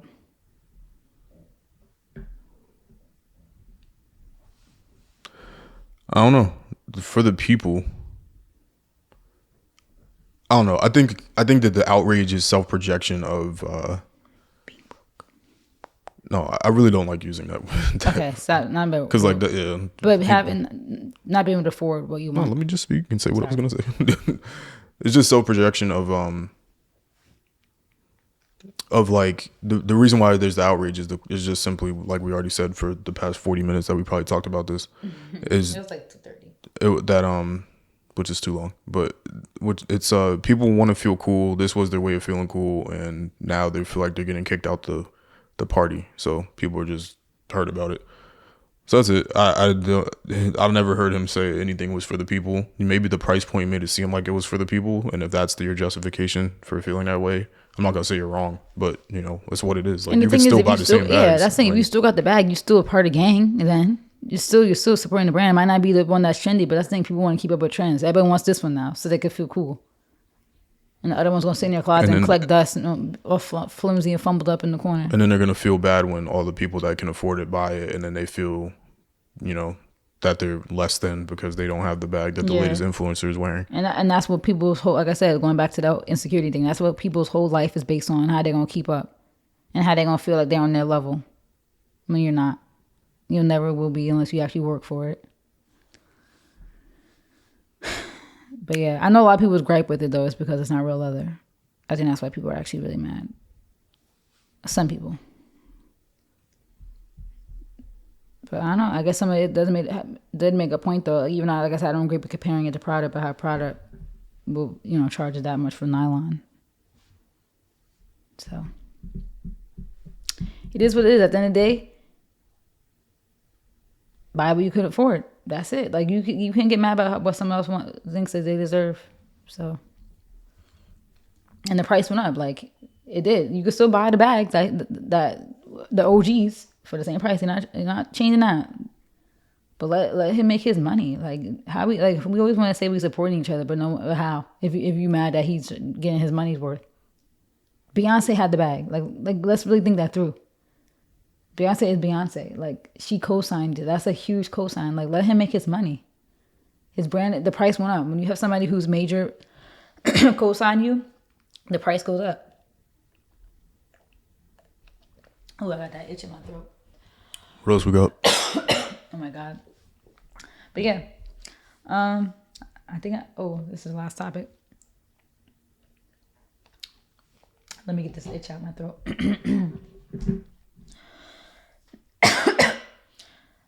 That's kind of the same thing, right? How black people are overcritical of each other. We don't really need to get into that, but it is interesting. I wonder what the root of that is. Like, you think slavery, like the separation of each other? I think that's what it's rooted in. Jesus Christ. We were split by race, and like that's what colorism all starts. Like, we were split by light skin, dark skin. So I think the overcriticalness of each other comes from slavery. No, I just think it's because we're just together. It's easy to talk about the people that you're around. Yeah, but I just feel like other races support each other as a whole way more than we do. But maybe that's just a biased opinion. We don't know. We're not in those races. We're not in those circles. You're right. White people snake each other. Yeah, but white people be quick to talk about each other. Just like everybody snakes each other. Yeah. Nobody's loyal to anybody. Yeah. It just seems like, but I think what it is in the terms of slavery is that we are so quick though to hype up another race. Like, it's almost like that the white savior complex about how we see white people as like the savior. And so that's like, I think that's like embedded in some of us low key. Cause like I said, we'll be so quick to praise the white man, but then we will criticize one of our own for the same thing. So I feel like that is something deep. We don't got to get into that today because I like that's a lot. But so last topic I have, I know you're gonna be mad because you said you hate talking about Kanye, but we left this on ice from last week. Like, so I feel like we had to talk about it because he's in the news. I got my little tweet that popped off about it.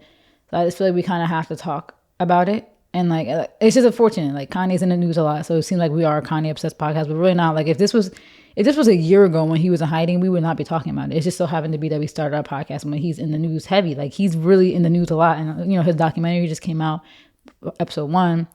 We're going to the event tomorrow, which is gonna be exciting. I can't wait.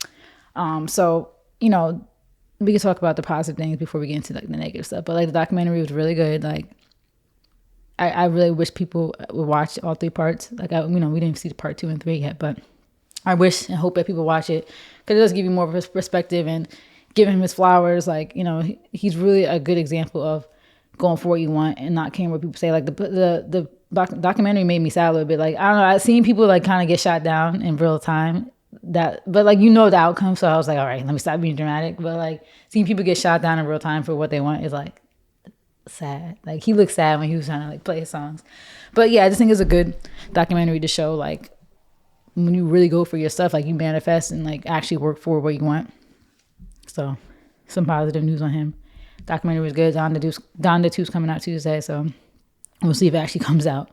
I know it's coming out in the STEM player, so I don't even know how we're gonna listen to that because we don't have it. But yeah, he has like his performances coming up, so that should be all good. But unfortunately, Kanye is in the news again for his negative things and what people consider antics. And the main thing that's fueling that is his divorce, which we all know is going on. And Kanye kind of ranting on, and I wouldn't even say ranting, but venting, because that's the right word I want to use, because it's not necessarily a rant, he's just venting about how he feels about the divorce, the new man, the kid custody battle, all that stuff. But, after 2016, with the Life of Pablo tour and him having his like breakdown on stage, but I just think in my opinion was just a moment of time of a breakdown of somebody who completely didn't agree with his mom, didn't really process everything that he actually been through, and I just think that was a culmination of everything. Culmination, I don't know the right word how to say it. People want to say it was a mental health break. I mean it was mentally, his health mentally definitely was declining, but I don't think it's necessarily like, I don't know. I trust doctors, but I don't know how I feel about getting diagnosed with something without going to multiple doctors. But I just think it was a breakdown that he had on stage, and people ever since then think everything that he does is a manic episode and mental health, and he needs his meds, and it's just very frustrating that all that is being ruled out when he's just venting. And some things could be mental health related. I'm not saying that it's not, but we can't say every single action that he does, every single Instagram post is a rant or an episode. Now, I laughed just then, and I have to explain it. I wish I didn't laugh because then I wouldn't explain it. But in the middle of that, do you think this is such an inappropriate question. Do you think that her getting robbed and wherever she was at was real? I was going to bring that up. I think it was real. And see, it's hard though, because I'm not saying it wasn't, but I just wanted to hear your thoughts on that because it's hard because I honestly don't put anything past these celebrities to get what they want, and I truly do feel like I like the Kardashians to an extent and to what I know about them, but I do think that family does whatever it takes for their bag, whatever it takes to sustain their lifestyle, whatever it takes to maintain that super family status, and I wouldn't put it past them that they would fake that, but I don't think it was fake. But I wouldn't put it past them. All right, keep going. It was weird. I actually was thinking about that too, about how that could have affected his mental health, because that was like something that was traumatizing to him. It's weird. I literally was just thinking that. We always in sync. But yeah. So so the main thing I wanted to bring up is how come when Kanye's doing all this venting, right, and like exposing family stuff, people are like, oh, he's exposing text messages, right? Like that's the thing. Oh, he shouldn't be just exposing private moments. He shouldn't be doing that. He shouldn't be doing this. This was a good point that someone made. What's the difference between Kanye doing what he's doing on Instagram and what the Kardashians do on their TV show?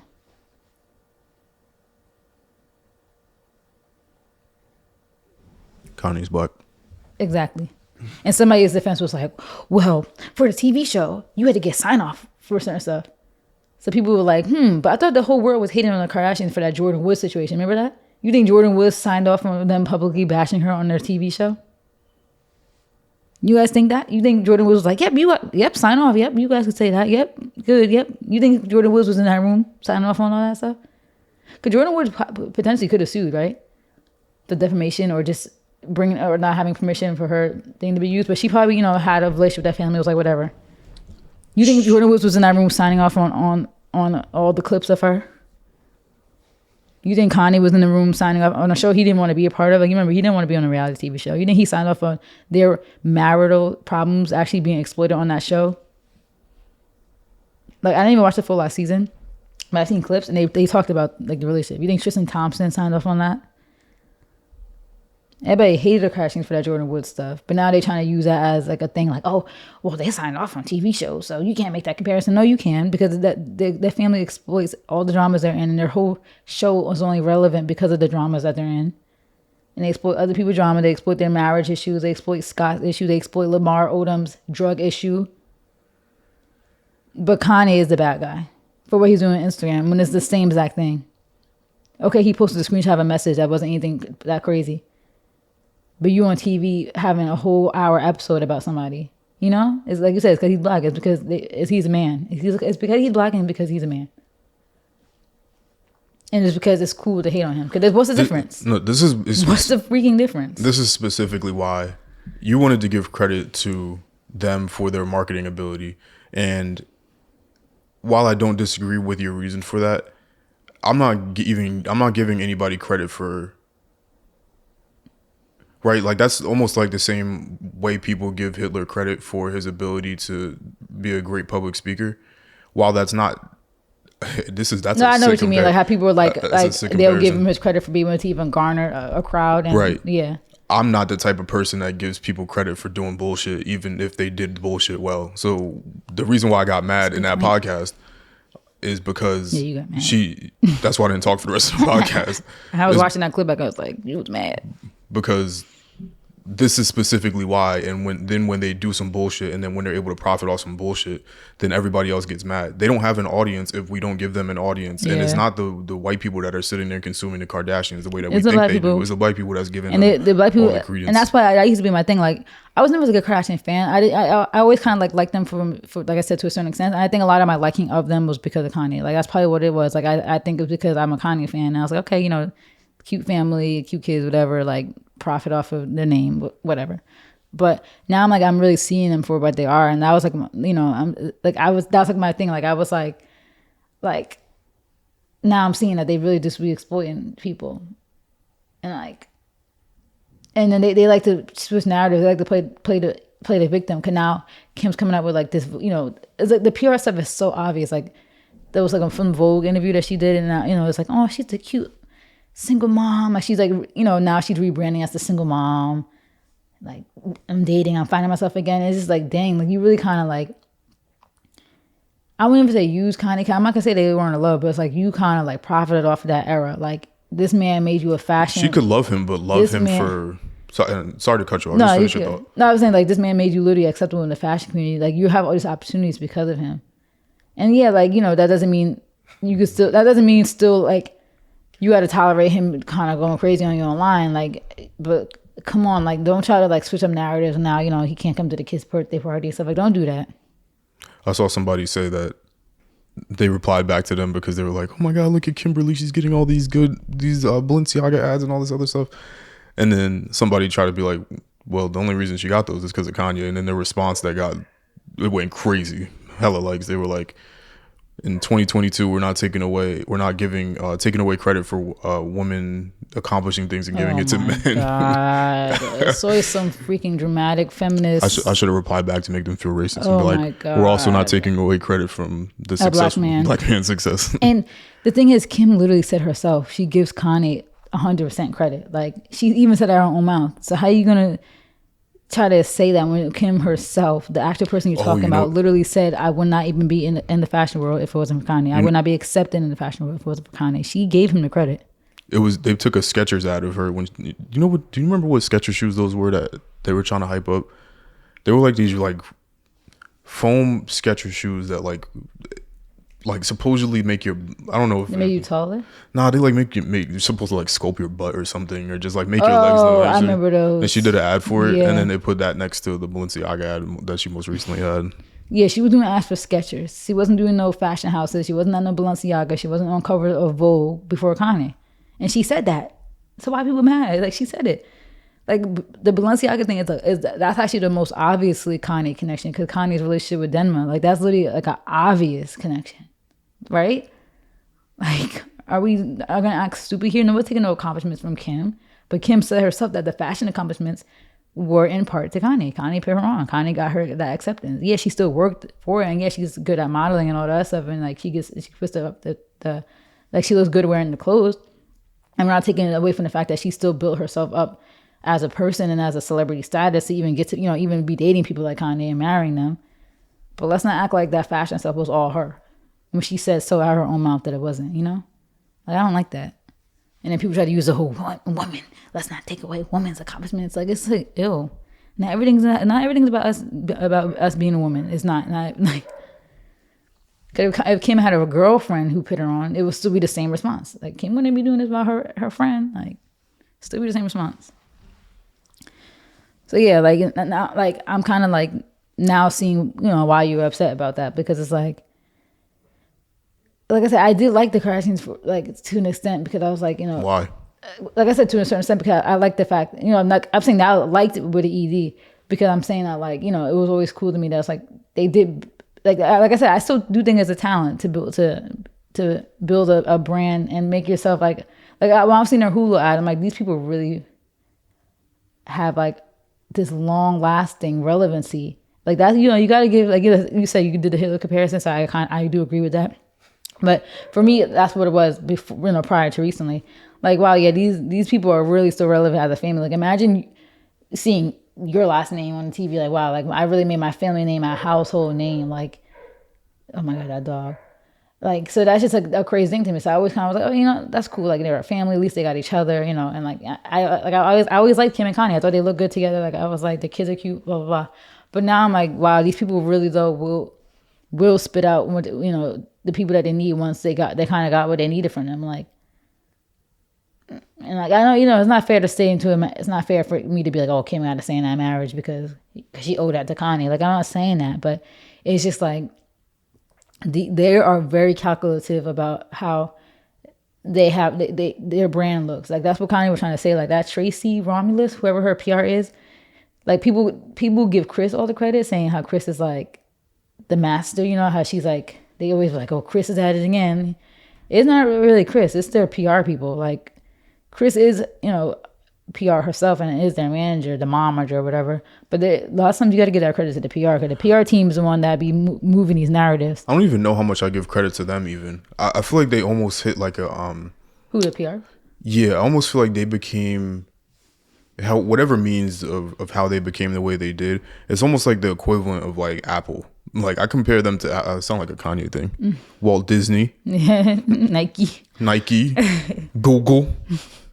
Like they could do literally anything and it will go off. Like I almost feel like it's an easy job at this point. No, that's not even that. I'm talking about like. No, I know what you're saying. As far as the narratives, like when stuff gets moving for them, like when you're like, oh, like even with the Travis thing, it seemed like all this drama started coming out with that family. Like to kind of, people always have their conspiracies. I don't always agree, but it was always like, they started doing all this once to try to get us distracted from the Travis. Constant. I'm like, yeah, maybe. Like people give Chris that credit. It's like, nah, that's the PR team.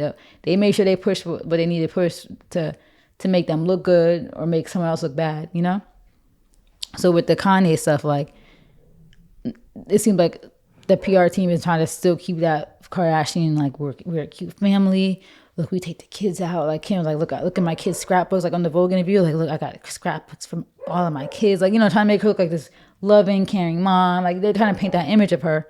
While like not really protecting Kanye's image at the same time, where that does inadvertently demonize him. So they'll make sure they're good. I don't know if I'll use the word inadvertently. You think it's like direct? Oh my God, all this chaos in our building. I'm sorry, dogs, alarms. Honestly, they might not even necessarily hear any of that. We hear it because true. These mics are sensational. Yeah. I wouldn't even say it's inadvertently. I think that if you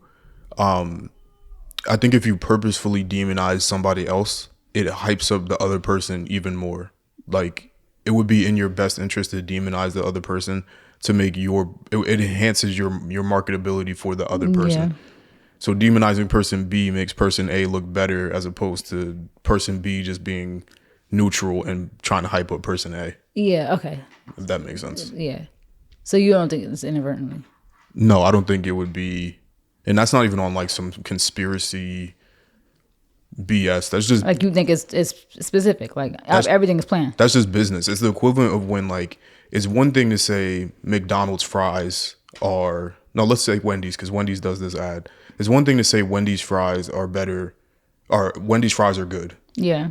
It's different when you say Wendy's fries are preferred by 2 out of 3 people in Over comparison to McDonald's. Yeah, and that's why they do that in those commercials. It's purposeful. And the Kardashians, at the end of the day, they're gonna protect their brand. Because the bad thing with the attachment to Kanye is that does stop deals. Because they see Kanye to stop his own deals. Kanye burned so many of his own bridges with major brands because of how he acts. Which you should still be yourself at the end of the day. Like you shouldn't be trying to kiss up to people. But I think the Kardashians, they think about that too, right? That's why I think they scrambled with that Travis thing. They probably was like, oh no, because that made Kylie got pulled into that deep because she was there. They was like, we gotta get a story out, something, because that messes up deals. Like that could really mess up Kylie. Something like that happening, like her association with that. Like brands might not want to work with you. You see how quick they pulled Travis from everything for that one incident. So what they gonna do is protect their family and protect their name. And even Kanye gave them that credit. I think in an Instagram post he said that like recently about Kris, because he was talking about Corey Gambles. He was like I respect Kris, like she's my hero, something dramatic like that. He was like, because what's she gonna do at the end of the day is protect her family, and like he appreciates that and respects that. But Kanye's their family too. Like once you made that decision to have kids with this man and get married to him, because everybody's so quick to be like, to demonize Kanye. Like this is not Kim's 3rd, 4th divorce. Like people be like, oh well, Kanye knew who he was getting himself into, and yeah, and Kim did too. She knew what she was getting herself into also. Like this man didn't get on TV, say George Bush didn't care about black people. He been doing what he was doing. Like he didn't get on stage and take that award from Taylor. He been doing this stuff, but it was acceptable because people agreed with it. But now that he's doing stuff that people don't agree with, he needs meds. But he's been doing this, and Kim knew that. So I hate that whole right. Like Kanye knew what he was getting himself into. Yeah, and Kim did too, and she had 4 kids with him, and now she's shocked. Like so it's just like. I don't like how that's being spun on him. Like this is not her 3rd, 4th divorce. Clearly she has an issue too. Clearly she shouldn't be getting married so quickly, right? Like, but nobody wants to bring that up into a conversation. So the minute you decide to lay up with that man, get married, have kids, that's your family too. So you shouldn't, Kris and her PR team and all them shouldn't be so quick to try to like protect themselves from him almost. But at the end of the day, they want to protect their money, and they're gonna do what they have to do. Even if it's betraying their own family, because they feel like because there's a divorce in the process that they kind of could just like separate themselves from him. But so yeah, it's crazy, and people need to stop saying all his posts are him needing meds. I think he just took a break from social media and all that stuff, and now he's back and he's being how he always been. Like I said, he's still the George Bush don't care about black people. Beyonce had the best videos of all time. He's still the same Kanye. And not everything has to be mental health related. That just could be who he is. And like who he's always been. None of this is new. It's just we got social media now, right? None of this is new. If Kanye had Twitter in 2002, I'm sure he would have still been doing these rants. And back then it would have been, I'm going to be the best. I'm going to be the most famous. Like that would have been the tweets we would have got from him. But he's still him. Like I think this documentary is proving that too. So, yeah. And I think we brought up something that we was going to say last week. This could be the last closing thing about Kanye and Kid Cudi beef. And I hope they're fixing that because he was supposed to be on down there too. So we'll see. But Kanye and Kid Cudi beefing, and we brought this up. We said that we was going to talk about this because we wanted to bring up a topic about being cool with the enemies, being cool with the ops. And we were saying how Kanye's issue with Kid Cudi and why they were fighting is because Kid Cudi is cool with Pete still. And that infamous picture of, I forgot who the other person in the picture was, but it was... I think it was like Timothy Chalamet or something. Chalamet, whatever his the name one is. that's with, what's that thing that just came out with Zendaya? Him and Zendaya were in it. It was like that magazine cover, that digital magazine cover for some movie I think that they were in. Was he in Dune? Is that what you're talking about? Yeah, have you seen that digital That digital. I didn't see Dune. Don't kill me, anybody that's a fan of No, Dune. but have you seen those digital? No, I don't Covers? see. I don't see anything. Judge me. No, but it's like Entertainment Weekly's doing like these digital covers. Yeah, it was Dune, but this is that was him, right? That Timothy. What is that? What does digital cover mean? Like they move. Like the magazine covers. Like, obviously, they don't move in the store, but like this is like the magazine digital cover. It's hard though. The digital cover is hard. So it's an Instagram post. No, but they call it digital cover because it's like No, I understand how that. it looks like on the magazine cover. Like, because I think Entertainment Weekly, it does have magazines like in the store physical, Yeah. but this is like their digital cover with the thing in the back. And they did it with Batman too. They was freaking out about it. I was like, aren't they both in relationships?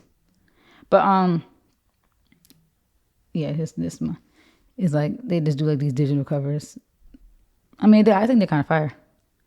But yeah, that was the guy that was in the picture, Timothy. I don't know his name. Shalamalamalamay. But you know that infamous picture. It was the crazy thing is I was like actually not that long. I think it was like 2020, like right around when this divorce was coming up. But Pete was in there, Kid Cudi, and the Timothy guy and Kanye. So that's like a crazy picture now, like hindsight. But yeah, like, and then there was that picture recently with Kid Cudi and Pete. Like they're so cool, and it's probably partially they all kind of bonded over like their mental health issues and being famous. But we said we was gonna have a conversation about being cool with the ops, and if Kanye is right. How you think the Kim K Pete Davidson Relationship? Like, where did that come from? Like, who do you think? Saturday Night Live. It can't be though. I know, right? How was it that quick? Like how you guys? That's so. How are you guys so filming specific, an episode and all of a sudden now you cool, you dating? It's so And specific. that kiss that they did on the show looked like they've been kissing. I didn't watch it, but It was cringe. it's so specific. It's so random. I almost wouldn't put it past her picking him for that purpose. He's somebody on probably the most popular TV show and ever. the TV show that Kanye hates. No That's another disrespect to thing, too. Seinfeld. But Kim is sick. Because not only are you dating a guy who publicly talked like crazy about your ex-husband on TV, like he had that whole skit with the wearing the hat. She knows how Kanye feels about SNL. He literally has a song saying F SNL and the whole cast. Like he's been had an issue with SNL. Tell him Yeezy. Yeah. Sit. Like, what kind of ex-wife are you? And now you want to play all innocent, like, I still have respect and love for him. And I think she just unfollowed him too, but like she was still trying to like push that whole, she still has love and respect and that's the father of my kids. But you dating the man who literally publicly disrespected him not long ago, like you weird. You a weirdo. Everything is business. You a weirdo. And I don't support her. No, anymore. listen, it's not weird if you think about it in context of business. It's weird behavior if it's not for business purposes, but everything is calculated. I just think it's weird how Pete and Julia Fox were on that cover together. Now that's what kind of coincidence is that? It's not no coincidence. Kanye's not stupid. Everything is business. I think people will be so astounded that people that are worth millions. Do you know how hard it is to make $1 million? Billion. Both of them are worth billion. You got Kim and Kanye, literally the top two like do people, business people. Do people not understand how hard it is to make $1 and you have people that are worth several $billion? It costs money for them to go outside. Everything they do is money. They don't think about anything else except money. So there's no coincidence in this racket. And it's hard for people to understand that. Kanye didn't pick her for any other purpose. He looked up on Google some pictures of Pete with other women. Julia Fox happened to show up. He picked her, used her for what he wanted. And I'm sure he see Uncut Gems too, so he probably thought, oh, okay, yeah, she bad. Let's see her on Uncut Gems. He drops her, and then now he's on to the next thing because he got what he wanted out of her. Everything is business. There's nothing else. And I think he did low key get the reaction he wanted out of Kim too, because there was rumors that Kim was talking crazy about her, saying like she's glad she's a fan of hers. So she would kind of felt that way probably about that. Of course, and that's all this for is just business purposes. And I made Kanye's stock go back up in the media, and that of course and trickles Netflix down. thing is going booming. And everything is money, and Down everything is business. Made it probably at this point $2 million for the STEM player. Like because people are sitting here trying get your money, Kanye. Get your money. Get your money. People try to make sense of everything, but if you look at everything in the context of business, everything makes sense. It makes sense why you do something on Instagram, because the trickle down effect is now you're in the media more. Now the price of your Netflix doc goes up, the price Kanye of your literally shoes was at the go Super up. Bowl tweeting about how he's trending more than the Super Bowl. He wanted that. He was happy about that. He's like, got what I wanted. I'm trending on higher than the Super Bowl, and I'm at the Super Bowl. Like, More money. That's all and it's it's just hilarious to me because people eat it up. Like, you guys are idiots, and then you mad that he's rich. He's gonna keep getting richer. You mad that he's rich, but then you paying $500 for Yeezys, but you don't like him. Okay, weird. Give him his money. I think it's funny. I'm all for a black man getting rich, and a black man who I'm gonna say saved my life. Cause I feel like that's so dramatic when people say that about musicians, even though it's true. It is true. All of the lights saved your life. No, I actually never really liked All the Lights. I know I might sound. I'm being facetious. No, but that might be an unpopular opinion. But I never really liked that song. I'm not gonna hold you. Gold Digger did it for you. No, Actually Touch the Sky. It's the song that did it for me. I used to be in my. I hate that song. I love the song. And it has an emotional connection to me because I used to be like, I just remember being as a kid in my dad's Mustang in New York when I still lived in New York and that song was playing. I used to look out the window and like feel dramatic. Like that song and Diamonds are the two songs I could clearly remember as a kid that made me a fan. I'm so toxic. I hate uplifting music. Like Touch the Sky sounds too uplifting for me. Touch the Sky actually was more emotional to me though. For me, it actually makes me sad and scared. Cause I used to be in the car like I think that's like when I was first grasping with the idea of death. So that song used to make me like emotional. But that and Diamonds were the two songs that I clearly have a memory of as my pre-Jersey life, prior to 2006. So I've been a fan since like 2004. Like that's almost 20 years. I said 10. Oh my God, we're getting old. Almost 20 years. So I'm all for Kanye. I'm all for Kanye getting his money. I don't condone all his behavior. People think like people on Twitter think I'm excusing his behavior. Nobody's excusing his behavior. I think he's wrong for a lot of stuff that he's doing. I'm not agreeing with it, but he's smart and he knows how to get his money. And you guys are eating it up. People be so mad that these celebrities are rich, but talk about them all the time and making them richer. Like, you guys are freaking, and they think Kanye is mentally ill. You're mentally ill, because that's insane. That's insane to keep talking about people, and then you wonder why they got money. That's you in the shade room talking about them, and you wonder why they're so rich. You're trying to cancel somebody. Like, they want to cancel Tory Lanez, but every time he's on the shade room, they commenting. You guys are mentally ill. Because that's mental illness. And that's not me clowning on mental illness, because clearly I have my own stories about it, but not me personally, but family. That's just me saying that you guys are probably walking around with undiagnosed problems too, but you be so quick to diagnose someone else, misdiagnose them at that, because everybody's a narcissist now. Like, narcissism isn't narcissism a personality disorder, a mental illness? I don't think, or is it behavioral? That's a good question. I want to say it actually sounds like it is, but I think health, a mental illness. It could be, but it's not. It's more so a personality thing, and I don't even know if it's necessarily a personality disorder. I don't even think it's a disorder, because you feeling. Look, let me say this: so many of the comments that people make, like we were discussing before about how the girl said that it's saying it's a mental condition. It's a personality disorder. They probably consider that because, not that they're wrong in considering that. I'm not no scientist, but they're probably considering that because the actual true definition of narcissism is like extreme behavior. It's not just I think I'm better than everybody. Yeah, it's not confidence and cockiness. People will be so quick to think confidence and cockiness and like selfishness is narcissism. Like, no, I think I'm popping and I don't really care about your life. And that's not me being a narcissist. Go read through that, because narcissism is like extreme. Yeah, it's like one of the several types of personality disorders. It's a mental condition in which people have inflated sense of their own importance, a deep need for excessive attention and admiration, troubled relationships, and a lack of empathy for others. But behind this mask of extreme confidence lies a fragile self-esteem that's vulnerable to the slightest criticism. A narcissistic personality disorder causes problems in many areas of life, such as relationships, work, school, financial affairs. Go to symptoms. Okay, symptoms. Having an exaggerated self-importance, have a sense of entitlement and require constant excessive admiration, expect to be recognized as a superior even without achievements that warrant it. Definitely not true there. Exaggerate achievements and talents, be preoccupied with fantasies about success, power, brilliance, beauty, or the perfect mate. Believe they're superior and can only associate with equally special people. Definitely not true. Monopolize conversations and belittle or look down on people they perceive as inferior. Expect special favors and unquestioning compliance with their expectations, take advantage of others to get what they want. Inability or unwillingness to recognize the needs of feelings of others, envious of others and believe others envy them. Behave in an arrogant or haughty manner, coming across as conceited, boastful, and pretentious, insist on having the best of everything. Yeah, that's Kanye. No, he definitely has some of those things in there, but a lot of that I don't agree with. But that's the thing. We saw on his documentary, his mom said that as a joke. But like, I think his mom was very, very smart. Like, she was a whole professor. Like, she even was like, it's just extreme confidence, but you're also humble at the same time. Like, she knows him more than we do. That's his mom. Like, I think he's just very confident. And like, yeah, maybe some of these symptoms is like, based on what we see, yeah, it's kind of given that. But who are you to diagnose somebody? Where it's an actual personality disorder.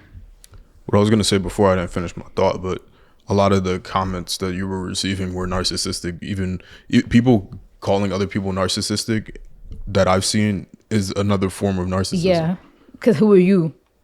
Like, you have an inflated self-importance to feel like that you feel like your you're the opinion, expert. Mm-hmm. yeah, that your opinion is higher This than girl others. was like, I'm a psychology major.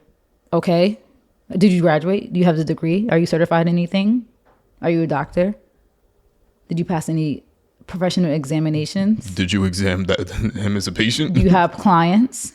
Or are you just a psych major and who took 2 classes and now you're expert in personality and mental health? Like, what? You're a narcissist then saying that. Like, that's your first line. I'm a psych major, so I know. No, see, now you sound like a narcissist saying that. Because you have, like you said, an inflated sense of self. Dummies. Like, people are hypocrites. And we're all hypocritical. I'm a hypocrite sometimes, but like, no, but the difference is nobody will admit it. Like, I just admitted it. And that's what makes you guys like mentally ill, in my opinion. Because nobody will admit when they're wrong. I'll admit when I'm wrong. I'll admit when I'm being a hypocrite. I'll be like, yeah, I was being a hypocrite. Yeah, I was talking crazy and did the same thing. But nobody else does that. So that's my issue. But yeah, Team Kanye for life. And that's another thing too. People talk about Kanye is going to be the next OJ. Like, why are you even putting that out there? You guys are insane. And like, act like they care about Kim, right? Like, that's kind of evil to put that on. They try to put that on her too, right? They put that energy out into the universe. That Kanye's gonna be the next OJ. Mm-hmm.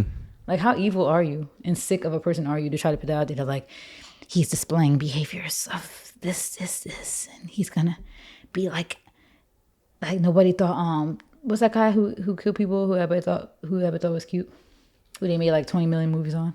Serial killer. You know who I'm talking about? Ted Bundy. They're trying to compare, like, oh, don't be fooled, because no one thought Ted Bundy would do it. No one thought OJ would do it.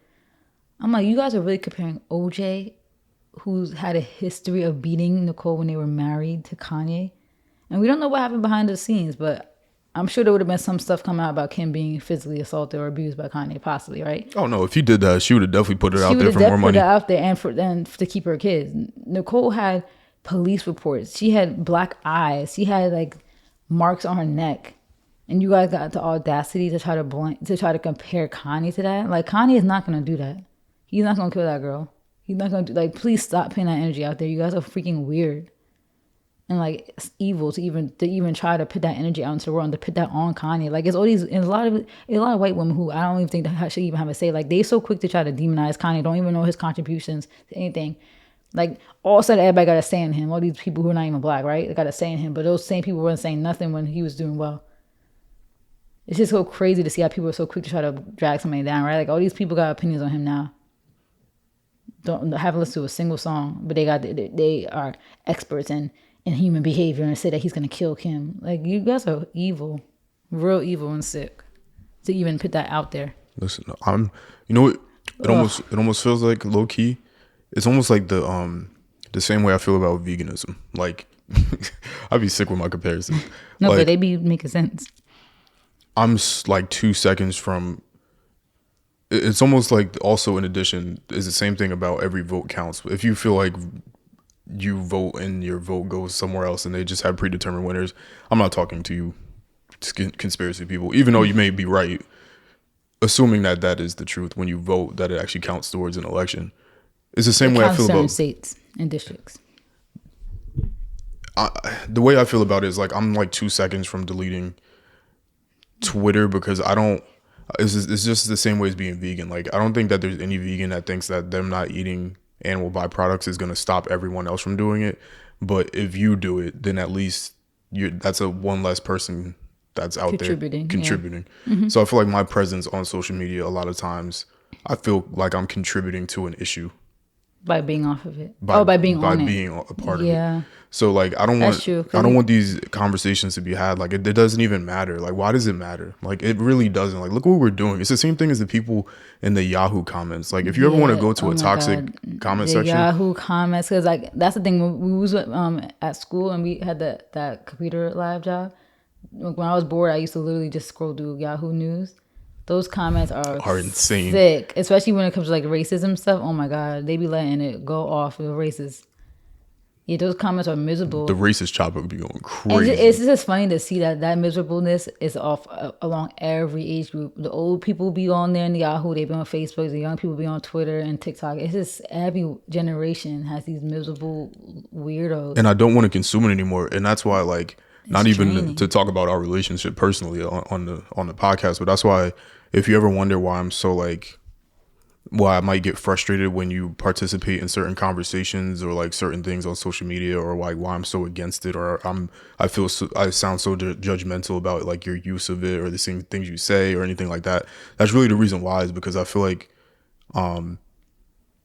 You just don't want me consuming it. yeah, And like you don't want that negativity in our. yeah, because I'm doing everything I can to not do that, but then it still comes to me anyway. Yeah. And that's like a selfish way to think of it, because you should still be able to get what you want out of it. Like you're a free person, and I'm not anybody, because you know people. No, but I get what you mean though. 'Cause you don't want me to like vent to you all the time about it though, because it's like 'Cause if now- if like you still consuming, go vent to like your friends or your family. Like Because then I might as well just download the app and just be miserable too. Yeah. But that was the point. That's the point of me not using it. Now, for anybody out there, because people like to do psych evals and I take know, clips of from relationships. things. I'm not abusive, and I'm not sitting there yelling, "Why are you on Twitter?" I'm not doing that. But it's just no, it is draining. Like it is draining, and I get that. Like hold on, before I just had a tweet blow up, which is a rare thing, and people have been on my neck. because when we FaceTime the other day, for people, so people have a tangible example of what I mean by this. Her tweet that she's talking about, It's like 11.5 thousand right now. we were on FaceTime, and like my initial call for the FaceTime, or my initial reason for the FaceTime was something completely different that wasn't negative, wasn't positive. It was just something simple, and then it turned into like a 30-minute reason of like why I don't like social media based on the responses, and like, that's impacting my real life. And I was having a really productive, good day too. Like that morning, I was good, and then that literally dampened my whole mood the rest of the day. I was cleaning up, doing laundry, folding clothes, actually finally unpacking my Pocono strip stuff. And then you sat here forever And then I checked, replying to no, comments. because the crazy thing is, when I went to sleep, that tweet had like 200 likes. And I was like, okay, it's going up. And then I looked at my Twitter. I was like, 9,300 likes. I was like, what happened? I was like, what happened? I'm like, is this how it feels? Like, and that's not, I wouldn't even consider that viral, but I'm like, is that how it feels? The tweet just blows up. So that I literally sat there for like an hour, like responding to stuff, and that literally dampened my whole mood.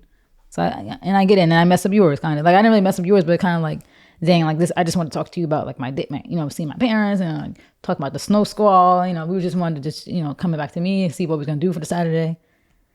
And then half the day turned into a social media conversation. And like that's messed up, because that's what podcast Sundays are for. Like us talking about that type of stuff. Like we don't want to bring that draining energy into any other day of the week. So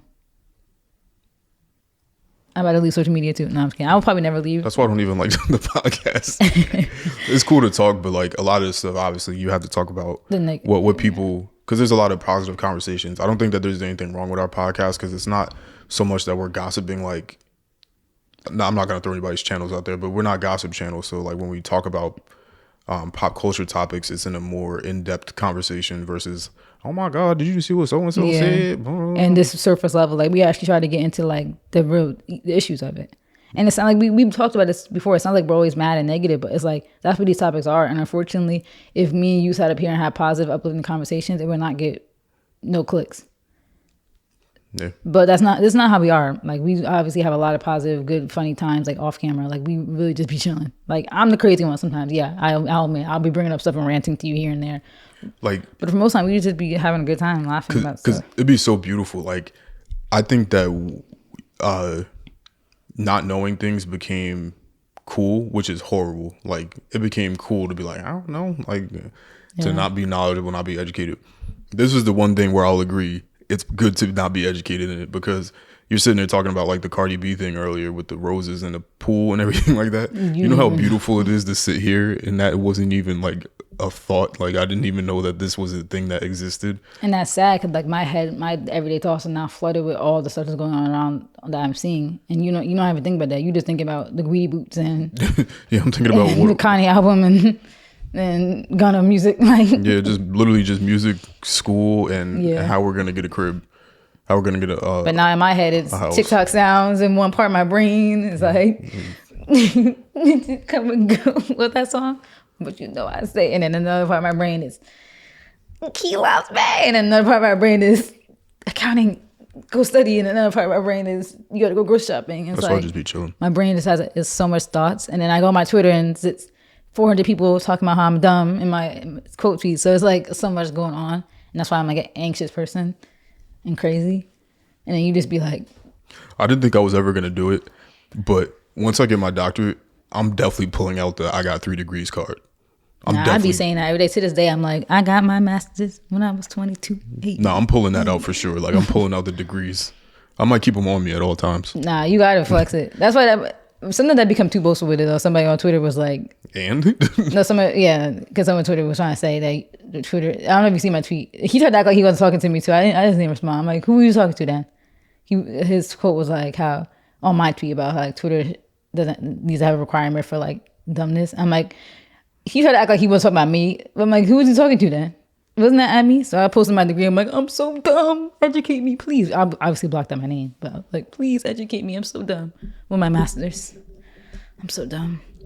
Dumb people can't get money. That's my opinion. Anybody who gets money is not dumb.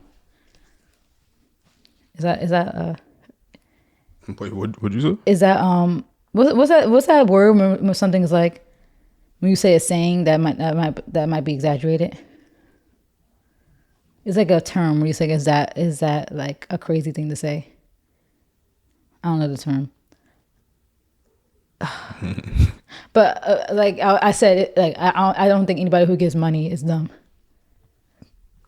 Is that far fetched? Is that for sure? There's definitely a bunch of dumb people that make money. I'm posting this pic, but I'm gonna put my face on it and then put each one of my degrees. Yeah, I'm getting that off the three-peat degrees. You really gonna get your doctorate? I'm gonna do it just because I'm just bored. because you're right. Yeah.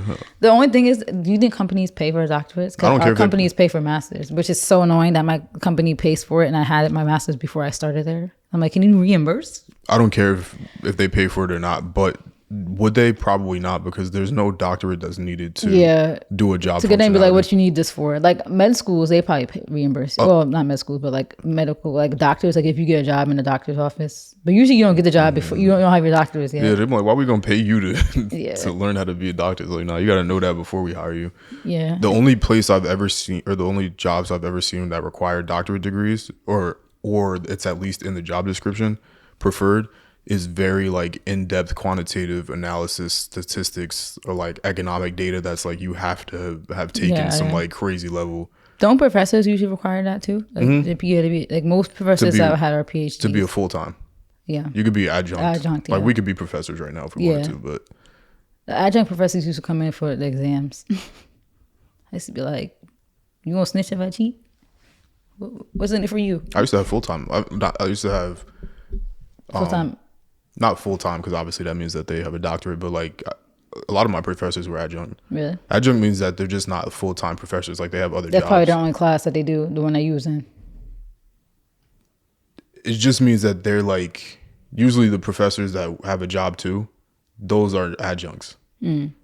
But like if you're a PhD and you're full-time, because they had to pay that money for being being a PhD. Your job is being a professor, but most of the professors' jobs are adjuncts. Their job is. So what's the point of them doing it? Just because they want to? Like they want to? Yeah, they want to, or the additional money. You still do get money for it, but it's probably just because they want to. It's just, it's also cool.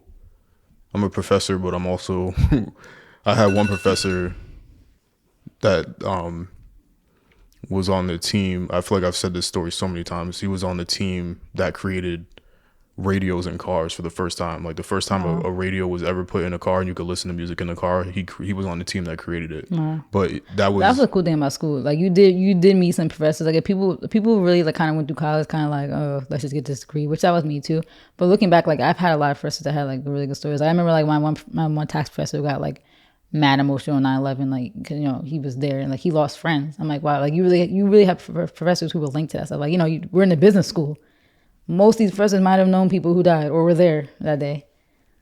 Like he was really like depressed that day. He was like, sorry if I'm like out of it. I was just like, you know, and then you have other professors who like, I just showed you on TV, like on Fox and all these other stuff. It's like, you really got professors who be out here doing big things. So yeah.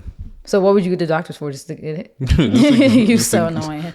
Dr. Garrett. Oh, I'm not saying your last name. Just because. It's not for any purpose. I will call you that around the house. Because I don't even need the one I'm getting right now, but it's just to get it. Nah, I mean nowadays I feel like a master's is almost like a requirement nowadays to get to get the big money. I mean not really though, because you can really climb up the ladder with a bachelor's. The degrees don't matter unless you're trying to get in the door. Like for me, I was struggling with my bachelor's low key because I had no internship experience. My master's got me my job now. Because are they going to take the person that knows what they're doing or the person that doesn't know what they're doing and has an MBA? It's like they're still going to always at the end of the day take the person that has the experience. Yeah, like I'm good now. I got my degree and I got the experience. And then once I get the CPA, ooh, you guys not gonna be able to tell me nothing. When I get the CPA, I'm gonna be like you too. I'm already cocky. I'm getting my 3 when degrees. I get the CPA, you guys are not gonna be able to tell me nothing. I'm gonna be like, girl, I'm a CPA. I did that. You gotta do the Kobe pick. Because you would get, that's motivation for me to get the CPA too by fall. CPA like I'm gonna before I would get a doctorate. So you gotta do the Kobe pick first. I'm trying to get my CPA at the same time you get your MBA. So the time's ticking. The busy season stopped me, but I'm back at it. In August? Yeah, 6 months, but 6 plus 2. Well, it was about to be March, but 6 plus 3, 9 by my birthday. I'm gonna be a CPA by my birthday. I gotta be a CPA by 26. I gotta say I'm a CPA at 25. I'm motivated. I was about to say that quote, but I'm not going to give him free promo. Thank you guys for watching. This has been another great episode of the A Couple of Things podcast. Inside joke, people. With Alex and Mal. Thank you guys for tuning in. This is our longest podcast. If you made we had a pod that was like 3 hours before. Really? Oh, yeah. But yeah, thank you guys for listening. Make sure to subscribe on all your DSPs. Make sure you share with a friend. Digital streaming platforms. Ew, who says DSP? Who says? Well, you have to say DSP because we're on different platforms. We're on video, we're on YouTube, and we're also on audio streaming. That's 2 different types of services. It just sounds nerdy. So it's digital streaming platforms. It's not nerdy. I'm joking. If we're trying to run a business here. Okay. Okay. Mm-hmm. I'm holding this down over here. You are low key lately. Well, you've been holding us down through my busy season with the cat because I'm usually on description duty and title duty. Short and sweet. If anybody reads the description, you might notice it's short. Like busy season really been taking up my time. I've been working like this week. I worked 61.5 hours.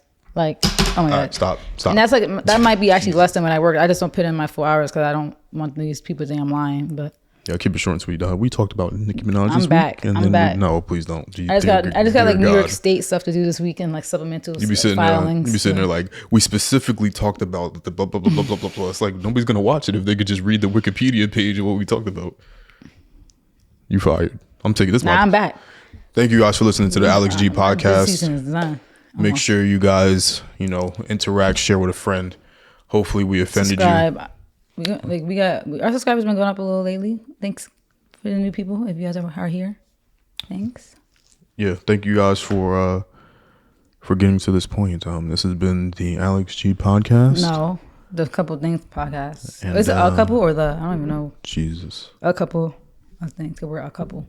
I recently just had my LLC purchase the intellectual property for this podcast. You did? So now you work for me. And you're really fired. Did? You could do that. You're fired. Your LLC could buy us. I could buy us. But we're not like an entity. Technically, we are. True, because we signed up for something. Like it said a couple of things and had the little the TM receipt. I think on Spotify or something. Because once you create it, it's intellectual property. You. Yeah. Oh, I am. That's what it said. Now I own this. Something TM. And you're fired. You can't fire me. I'll unplug your mic right now. You're done. Yeah, but you can't. Your mic is done. You guys can't hear her. She's talking right now. You can't buy us out unless I agree, though, right? As a co-founder. I could say that. I started this whole thing. We talking. This is my equipment. Yeah, but you can't buy it. Nah, your I mic brought is my mic. your mic is unplugged. I brought my mic. No, your mic is unplugged. We're out of here. Thank you guys for listening. And And we out. Yeah.